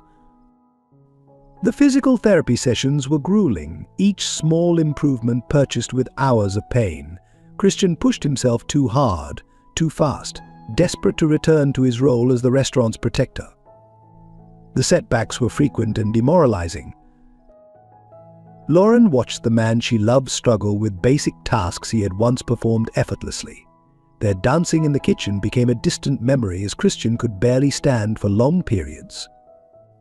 Yet he refused to give up, drawing on the same determination that had helped him survive the loss of his first business.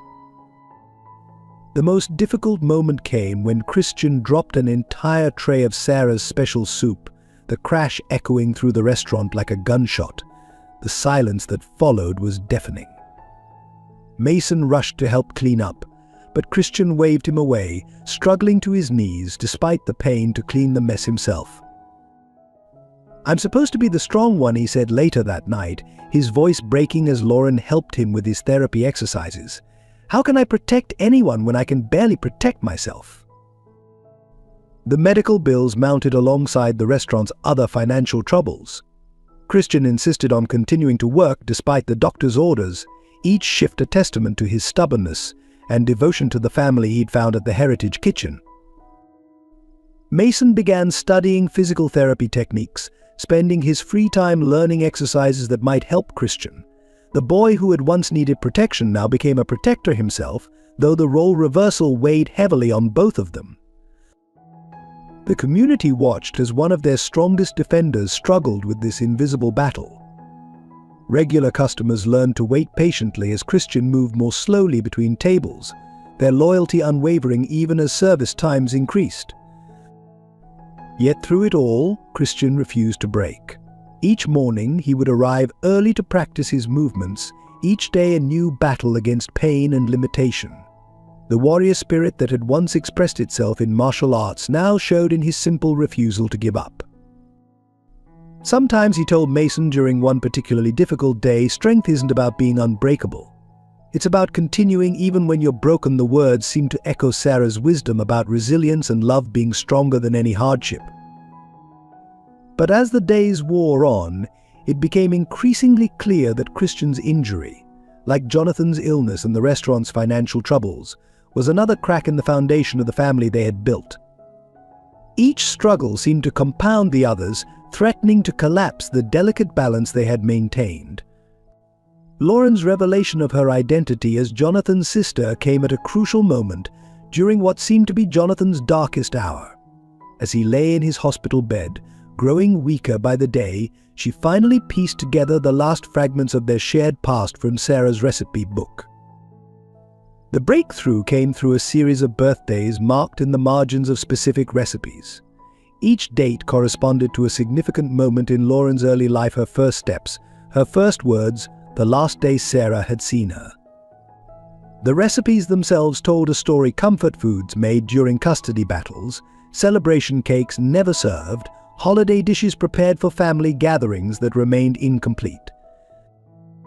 "I wasn't abandoned," Lauren whispered, tears falling onto the worn pages. "I was taken." She traced her mother's handwriting, seeing now how Sarah had encoded messages of love into every recipe, hoping someday her daughter would return to decode them. When she rushed to Jonathan's hospital room that evening, she found him barely conscious, with Mason keeping his usual vigil. The recipe book trembled in her hands as she approached the bed. "Jonathan," she said softly, "I know who I am. I know who we are." Jonathan's eyes flickered open, focusing slowly on her face. "You have her eyes," he murmured. "I always thought, but I couldn't be sure." He reached for her hand with what little strength he had left. "Little sister, Mom never stopped looking for you." Mason watched in amazement as the pieces fell into place, the natural connection they'd all felt, the way Lauren had been drawn to protect the restaurant, how she seemed to know instinctively where everything belonged in Sarah's kitchen. The colonel, who had been dozing in a corner chair, awoke to witness this reunion. His military training couldn't prevent the tears that formed as he watched another family heal, even as his grandson's adoptive father lay dying.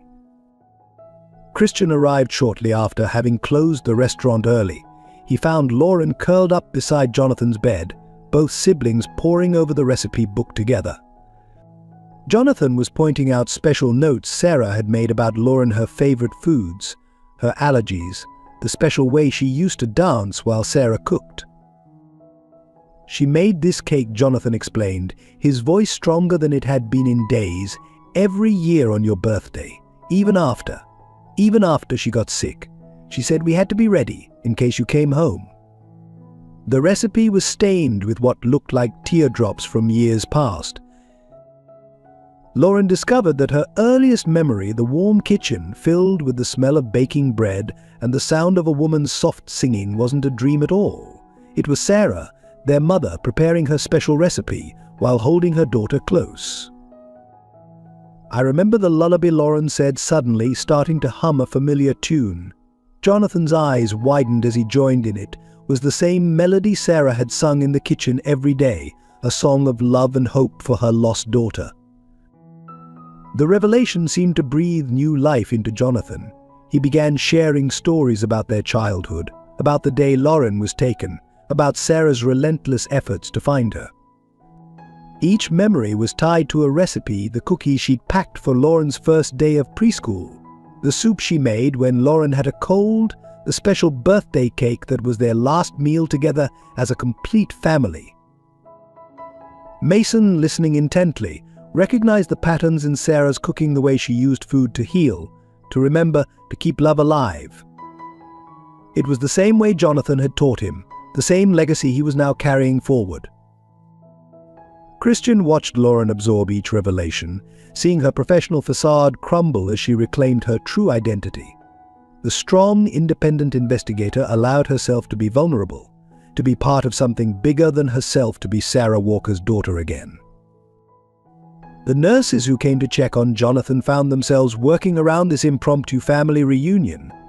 Something had changed in the room. There was an energy, a warmth that hadn't been there before. Jonathan's vital signs, which had been weakening, showed unexpected improvement. The recipe book became their guide through the past, each page revealing another piece of their shared history. Lauren discovered notes about her favorite colors, her first words, the way she used to help Sarah in the kitchen, even as a toddler.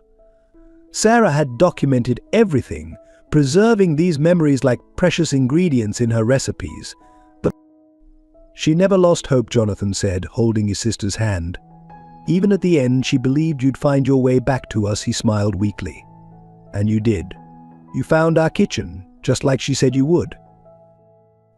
The Heritage Kitchen had drawn Lauren back home, just as it had drawn Mason to safety, just as it had given Christian a new purpose. Sarah's legacy of love, encoded in recipes and seasoned with hope, had finally brought her children back together. As the night deepened, Lauren began to hum their mother's lullaby again. The simple melody filled the hospital room, carrying with it decades of love, loss, and finally reunion. Jonathan closed his eyes, peaceful for the first time in weeks, knowing that their family was whole again. Mason looked at his father's dog tags, then at Lauren and Jonathan, understanding now that family could be lost and found, broken and mended, separated and reunited. The Heritage Kitchen had been more than just a restaurant. It had been Sarah's way of keeping her family together, even when they were apart. The truth about Logan's involvement in their mother's death emerged through Martha's final confession. She arrived at the hospital late one night, carrying a thick file of documents and a burden of guilt she'd carried for years. Her hands trembled as she handed the file to Lauren, unable to meet Jonathan's eyes from his hospital bed. Sarah didn't just die from cancer, Martha began, her voice barely above a whisper. Logan. He knew about an experimental treatment that could have saved her. He had the information, the connections to get her into the trial program, but he buried it.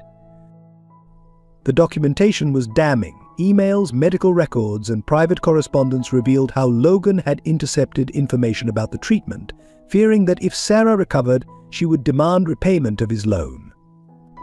He had systematically blocked every avenue of help, ensuring that Sarah's condition would deteriorate beyond the point of intervention.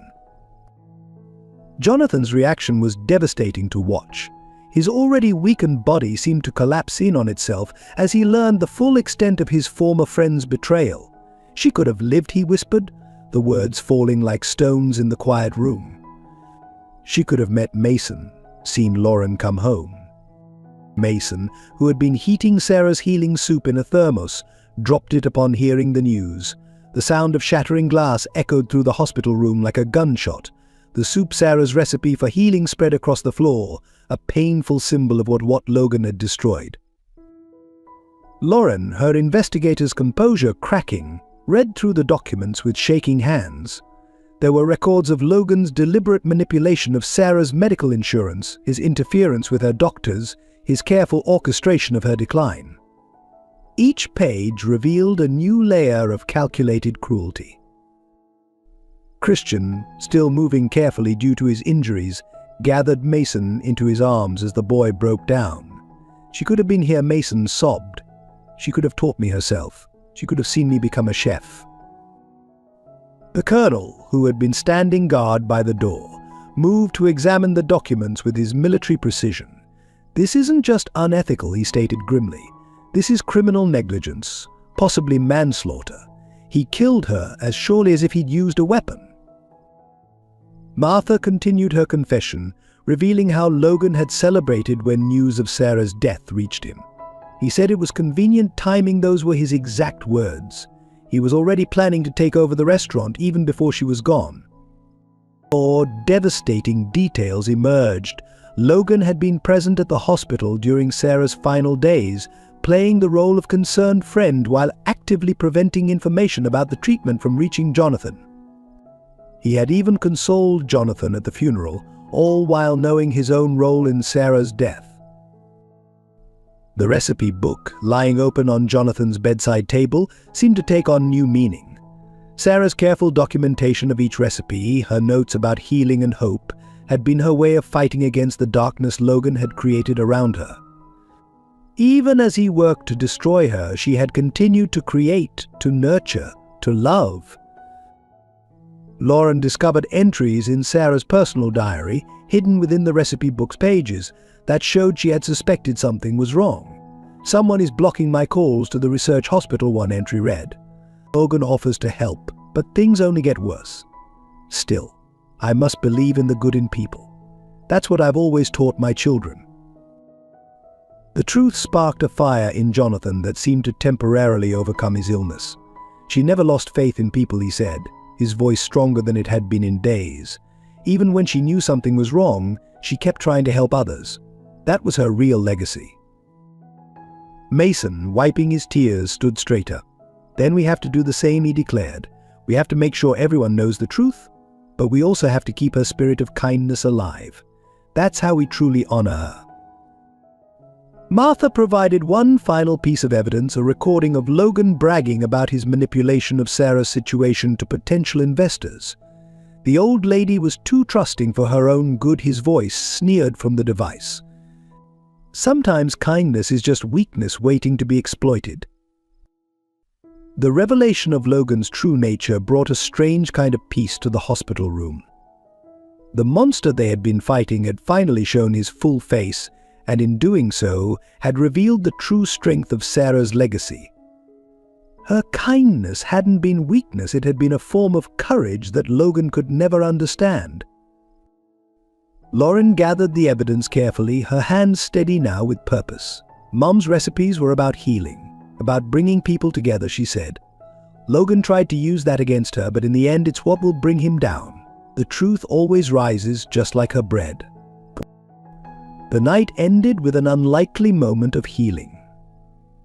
Mason, determined to counteract the spilled soup, began preparing a fresh batch of Sarah's recipe in the hospital room's small microwave. The familiar smell filled the space, pushing back against the sterile hospital air, against the weight of Logan's betrayal, against the grief of what might have been. As they shared the soup, Jonathan taking small, careful sips, Lauren and Christian holding hands, the Colonel standing guard, and Mason watching them all with fierce love, they understood that Sarah's real victory wasn't in surviving, but in creating a family that would carry on her legacy of love and healing, even in the face of ultimate betrayal. The discovery of a hidden cure in Sarah's recipe came through an unlikely source, the complex coded messages woven throughout her recipe book. Late one night, as Mason prepared another batch of healing soup for Jonathan, Lauren noticed something peculiar in her mother's notations.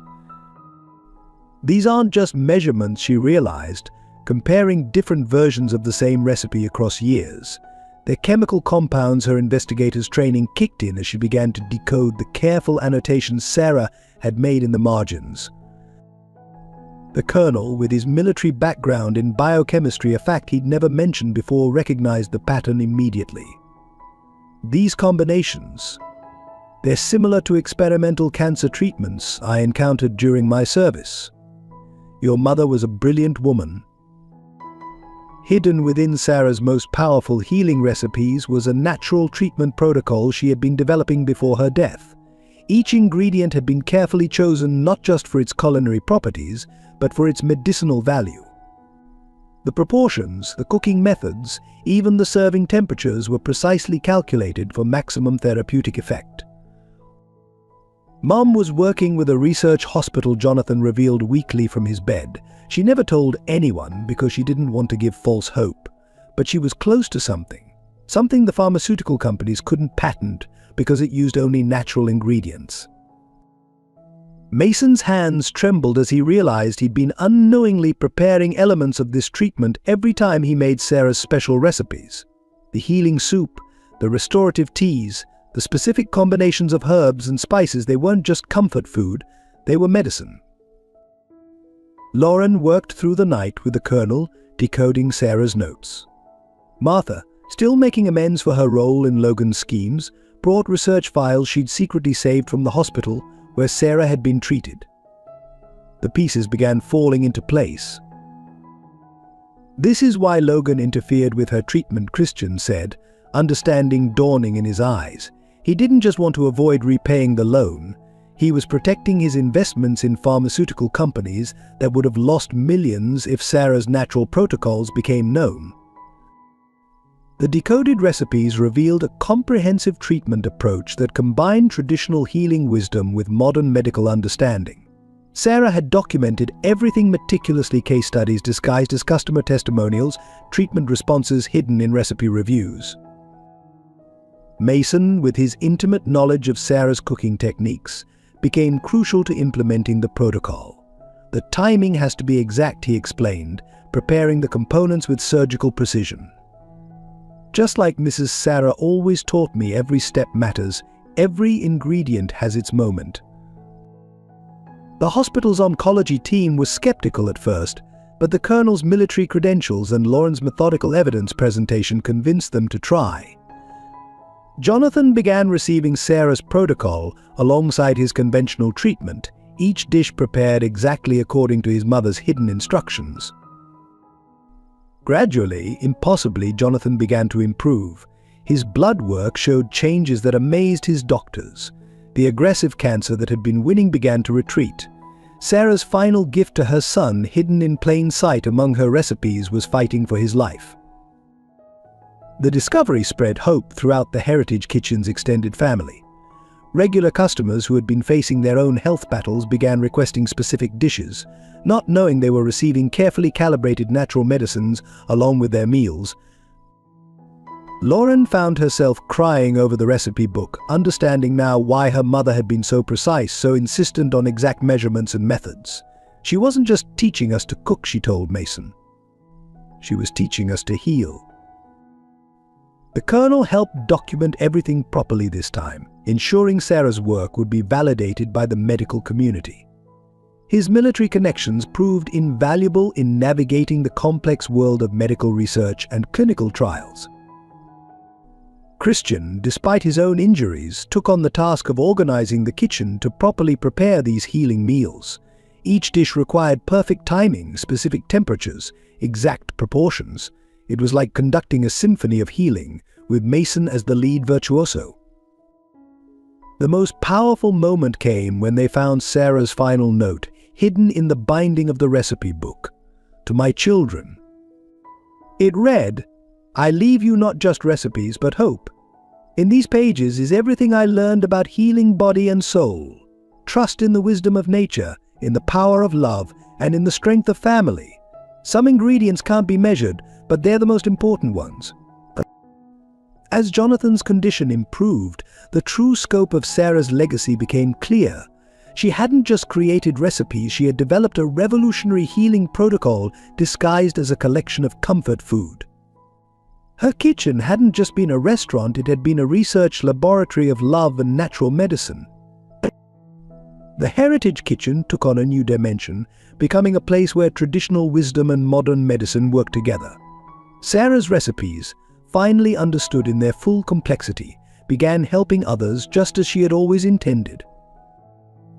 Mason, now understanding the true importance of precision in his cooking, approached each dish with renewed purpose. He wasn't just preparing food, he was continuing Sarah's work, helping to heal their community one carefully crafted meal at a time. The recipe book was no longer just a family heirloom, it was a medical breakthrough, a testament to one woman's determination to help others, and proof that sometimes the most powerful medicines come from the most ordinary places: a mother's kitchen, her love for her children, and her hope for a healthier world. Jonathan's recovery transformed the Heritage Kitchen into a symbol of hope and healing. 6 months after implementing Sarah's hidden protocols, he stood in the kitchen again, watching Mason prepare the morning's first batch of bread. The familiar scent of yeast and love filled the air, but now they understood the deeper healing properties behind every recipe. The restaurant had become something entirely new, a unique blend of traditional comfort food and natural healing. People came from across the country seeking not just meals but hope. Sarah's carefully coded recipes, now properly documented and validated by medical research, were helping others fight their own battles against illness. Lauren had quit her job as a health inspector to manage the new healing program full-time.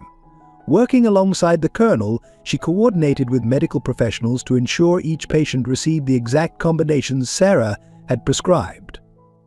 Her mother's recipe book had become a manual for a revolutionary approach to healing. Christian's injuries had also improved through Sarah's protocols. Though he would never regain his full martial arts abilities, he found a new purpose training others in adaptive self-defense, showing them how to work with their limitations rather than against them. The restaurant's back room became a space for both physical and emotional healing. Mason, now 17, had grown into his role as head chef with remarkable grace. He prepared each therapeutic dish with the precision of a scientist and the love of a grandson honoring his grandmother's legacy.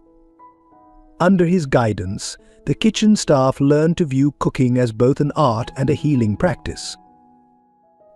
Mrs. Sarah knew Mason would say as he trained new cooks.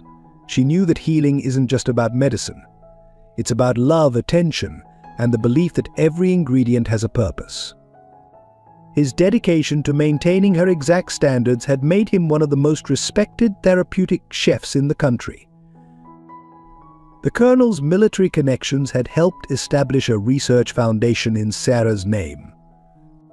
The Sarah Walker Foundation for Natural Healing worked to bridge the gap between traditional wisdom and modern medicine, funding studies that validated what Sarah had discovered through years of careful observation and love.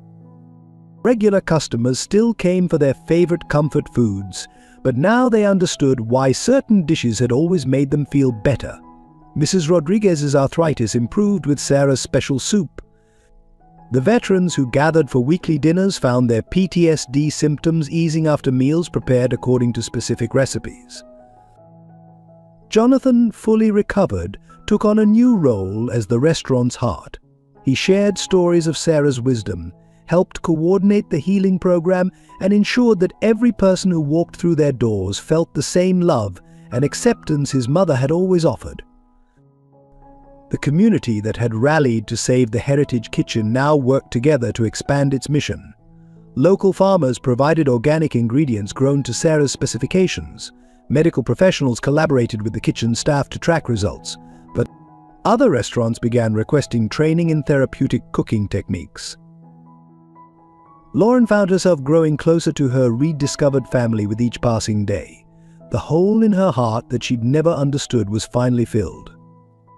She and Christian married in the restaurant's dining room, with Mason serving a wedding feast prepared entirely from Sarah's most joy-filled recipes. The Heritage Kitchen's reputation grew, but they maintained their commitment to serving everyone, regardless of ability to pay.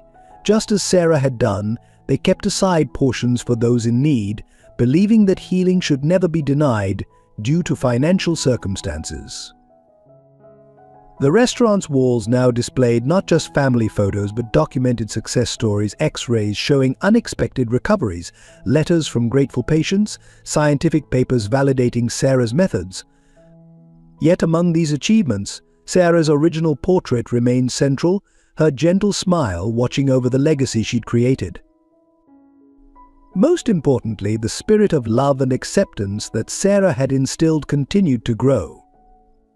The Heritage Kitchen became more than a restaurant, more than a healing center. It became a model for how communities could care for each other, how traditional wisdom could complement modern medicine, how love could be both the first ingredient and the final healing touch. As Jonathan watched Mason teach a new generation of therapeutic chefs, he felt his mother's presence strongly. She knew. He thought, she knew that someday we'd understand that her kitchen was never just about food. It was about healing hearts, rebuilding lives, and proving that love is the most powerful medicine of all. Logan's arrest and justice being served came with unexpected moments of redemption. The trial revealed not just his crimes against Sarah and the Heritage Kitchen, but a lifetime of manipulation and betrayal that had hurt countless families across the city. In the courtroom, Martha's testimony proved devastating. She detailed years of watching Logan destroy small businesses, manipulate medical records, and profit from others' suffering. But it was the evidence about Sarah's death that finally broke through his composed facade. As Lauren presented Sarah's last letter to Logan, the one expressing hope that he would find his way back to kindness, something shifted in his eyes. For a moment, the arrogant businessman vanished, replaced by the hungry young man Sarah had once fed and encouraged. The community turned out in force to support the prosecution. One by one, people stood to share their stories: families who had lost businesses to Logan's schemes, patients who had been denied treatment due to his interference, lives that had been damaged by his greed. Jonathan, now recovered enough to attend, faced his former friend from the witness stand. "My mother believed in you," he said, his voice strong and clear. "She saw good in you when no one else did, and even now I think that good is still there, buried under years of bitterness and greed." The evidence was overwhelming. Bank records showed the systematic destruction of small businesses. Medical files proved his interference in Sarah's treatment. Security footage captured his orchestrated attacks on the Heritage Kitchen. Each piece of evidence stripped away another layer of Logan's carefully constructed facade. Mason's testimony about the night of the fire particularly affected the jury. His description of trying to save Sarah's recipe book while Logan's men tried to burn down his only chance at a family moved several jurors to tears. The boy's resilience, contrasted with Logan's cruelty, painted a stark picture of the choice between love and greed. The colonel's military contacts had uncovered even more offshore accounts, shell companies, a network of corruption that stretched back decades. But it was the small betrayals that seemed to affect Logan most: the daily kindnesses from Sarah that he had repaid with calculated cruelty. Christian and Lauren presented evidence about the attack that had left him injured, revealing how Logan had specifically targeted those who showed the same kindness Sarah had once shown him. The pattern was clear: he had tried to destroy not just businesses, but the very spirit of community that Sarah had fostered. When the verdict came, it was unanimous. Logan faced years in prison and massive financial restitution. But it was his final statement to the court that surprised everyone. "Sarah was right," he said, his voice breaking. "She always said that bitterness was a poison you serve yourself. I've been drinking it for years."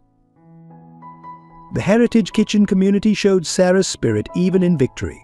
Rather than celebrating Logan's downfall, they focused on healing the damage he had caused. The restaurant established a fund to help other small businesses recover from similar predatory practices. Jonathan, embodying his mother's belief in redemption, made sure that Logan received meals in prison prepared according to Sarah's recipes. "Mom would want us to remember that healing isn't just for the body," he explained. "It's for the soul, too." The restitution payments were channeled into expanding the Heritage Kitchen's mission. New locations opened, each dedicated to combining Sarah's healing recipes with her philosophy of community service. Her legacy of love began to replace Logan's legacy of destruction. Martha, freed from her years of complicity, became an advocate for corporate accountability. She worked with Lauren to establish guidelines preventing similar exploitation, ensuring that Sarah's story would help protect other small businesses from predatory practices. The final piece of justice came when Logan's former properties were converted into community spaces, affordable housing, small business incubators, and healing centers, all operating on Sarah's principles of kindness and mutual support. The empire built on greed was transformed into a network of hope. As the community healed from Logan's betrayals, they discovered that Sarah had been right all on. The antidote to greed and bitterness was not revenge, but love. The Heritage Kitchen stood as living proof that kindness, even in the face of cruelty, could ultimately triumph. The Heritage Kitchen's final evolution into a cultural heritage site came with a deep understanding of Sarah's true legacy. 1 year after Jonathan's recovery and Logan's conviction, the restaurant had become more than just a place of healing. It was a living monument to the power of love, family, and community. The official dedication ceremony brought together everyone who had been touched by Sarah's vision. Mason, now a certified therapeutic chef, prepared a feast using all of her signature recipes. Each dish carried not just healing properties, but memories of how her kitchen had changed countless lives. Jonathan stood proudly beside Lauren as they unveiled the bronze plaque, declaring the Heritage Kitchen a protected historical landmark. "Our mother," Lauren announced, her voice carrying across the gathered crowd, didn't just build a restaurant, she created a template for how communities can heal themselves. Christian, moving with renewed strength thanks to Sarah's protocols, had expanded the restaurant's mission to include a training center for other trauma survivors. His adaptive martial arts program, combined with therapeutic cooking classes, helped others find the same healing he had discovered. The Colonel, who had become a beloved grandfather figure to all, established a scholarship fund in Thomas's name. It supported young people who wanted to study both culinary arts and healing sciences, ensuring that Sarah's integrated approach to wellness would continue through future generations. Mason's Culinary School for Underprivileged Youth became a model program, teaching not just cooking skills but the deeper wisdom Sarah had encoded in her recipes. Every dish tells a story he would tell his students, and every story has the power to heal. The restaurant's expanded community kitchen now served thousands of meals weekly to those in need, each one prepared according to Sarah's healing principles. The dining room remained open to all, maintaining her belief that good food and loving community should be available to everyone. Lauren and Christian's marriage had blessed them with twins, whom they named Sarah and Thomas. The babies spent their days in the restaurant, surrounded by the extended family that the Heritage Kitchen had created, already absorbing the legacy of love that would be their inheritance. Jonathan, fully recovered and radiating his mother's gentle strength, became a sought-after speaker on integrative healing. He shared Sarah's story and wisdom while ensuring that the Heritage Kitchen remained true to its roots as a place where anyone could find nourishment for body and soul. The recipe book, now professionally preserved and studied by medical researchers, continued to yield new insights.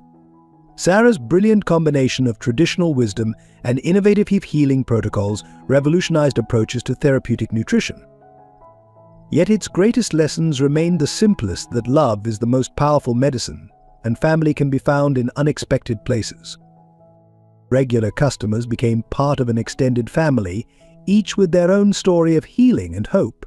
The walls of the restaurant displayed not just Sarah's portrait, but a growing collection of photographs documenting the lives touched and transformed by her legacy. The Heritage Kitchen's influence spread far beyond its walls. Other restaurants began adopting its model of combining community service with therapeutic cooking. Medical centers incorporated Sarah's protocols into their treatment programs. Social service agencies studied its approach to building community through shared meals and shared purpose. Mason's own children would someday learn their great-grandmother's recipes, ensuring that Sarah's wisdom would continue for generations. The kitchen remained a place of constant learning and discovery, where science and love worked together to create something greater than either could achieve alone. The restaurant's garden, once a small herb patch, had grown into a healing garden that supplied ingredients for Sarah's therapeutic recipes. It became a peaceful retreat where visitors could experience the healing power of nature that Sarah had understood so well. On quiet evenings, when the dining room hummed with conversation and the kitchen filled with familiar aromas, Sarah's presence could still be felt. Her spirit lived on in every meal served, every life touched, every broken heart that found healing within these walls. The Heritage Kitchen stood as proof that one person's love could create ripples of healing that continued long after they were gone. Sarah's legacy wasn't just in the recipes she left behind, but in the way she taught others to nourish both body and soul, to believe in the healing power of community, and to trust that love could transform lives. In the end, the Heritage Kitchen became exactly what Sarah had always intended: not just a restaurant, but a beacon of hope, a place of healing, and a testament to the enduring power of love served daily, one meal at a time. Thank you for joining us on this emotional journey of healing, love, and redemption. If this story touched your heart, please share your thoughts in the comments below. Your experiences and reflections mean the world to us. Support our team by subscribing to the channel and sharing this video with friends and family who might find comfort in Sarah's story. Every like helps us continue creating meaningful content that celebrates the triumph of the human spirit. Stay tuned for more inspiring stories of hope and resilience. Together we can spread Sarah's message of love and healing.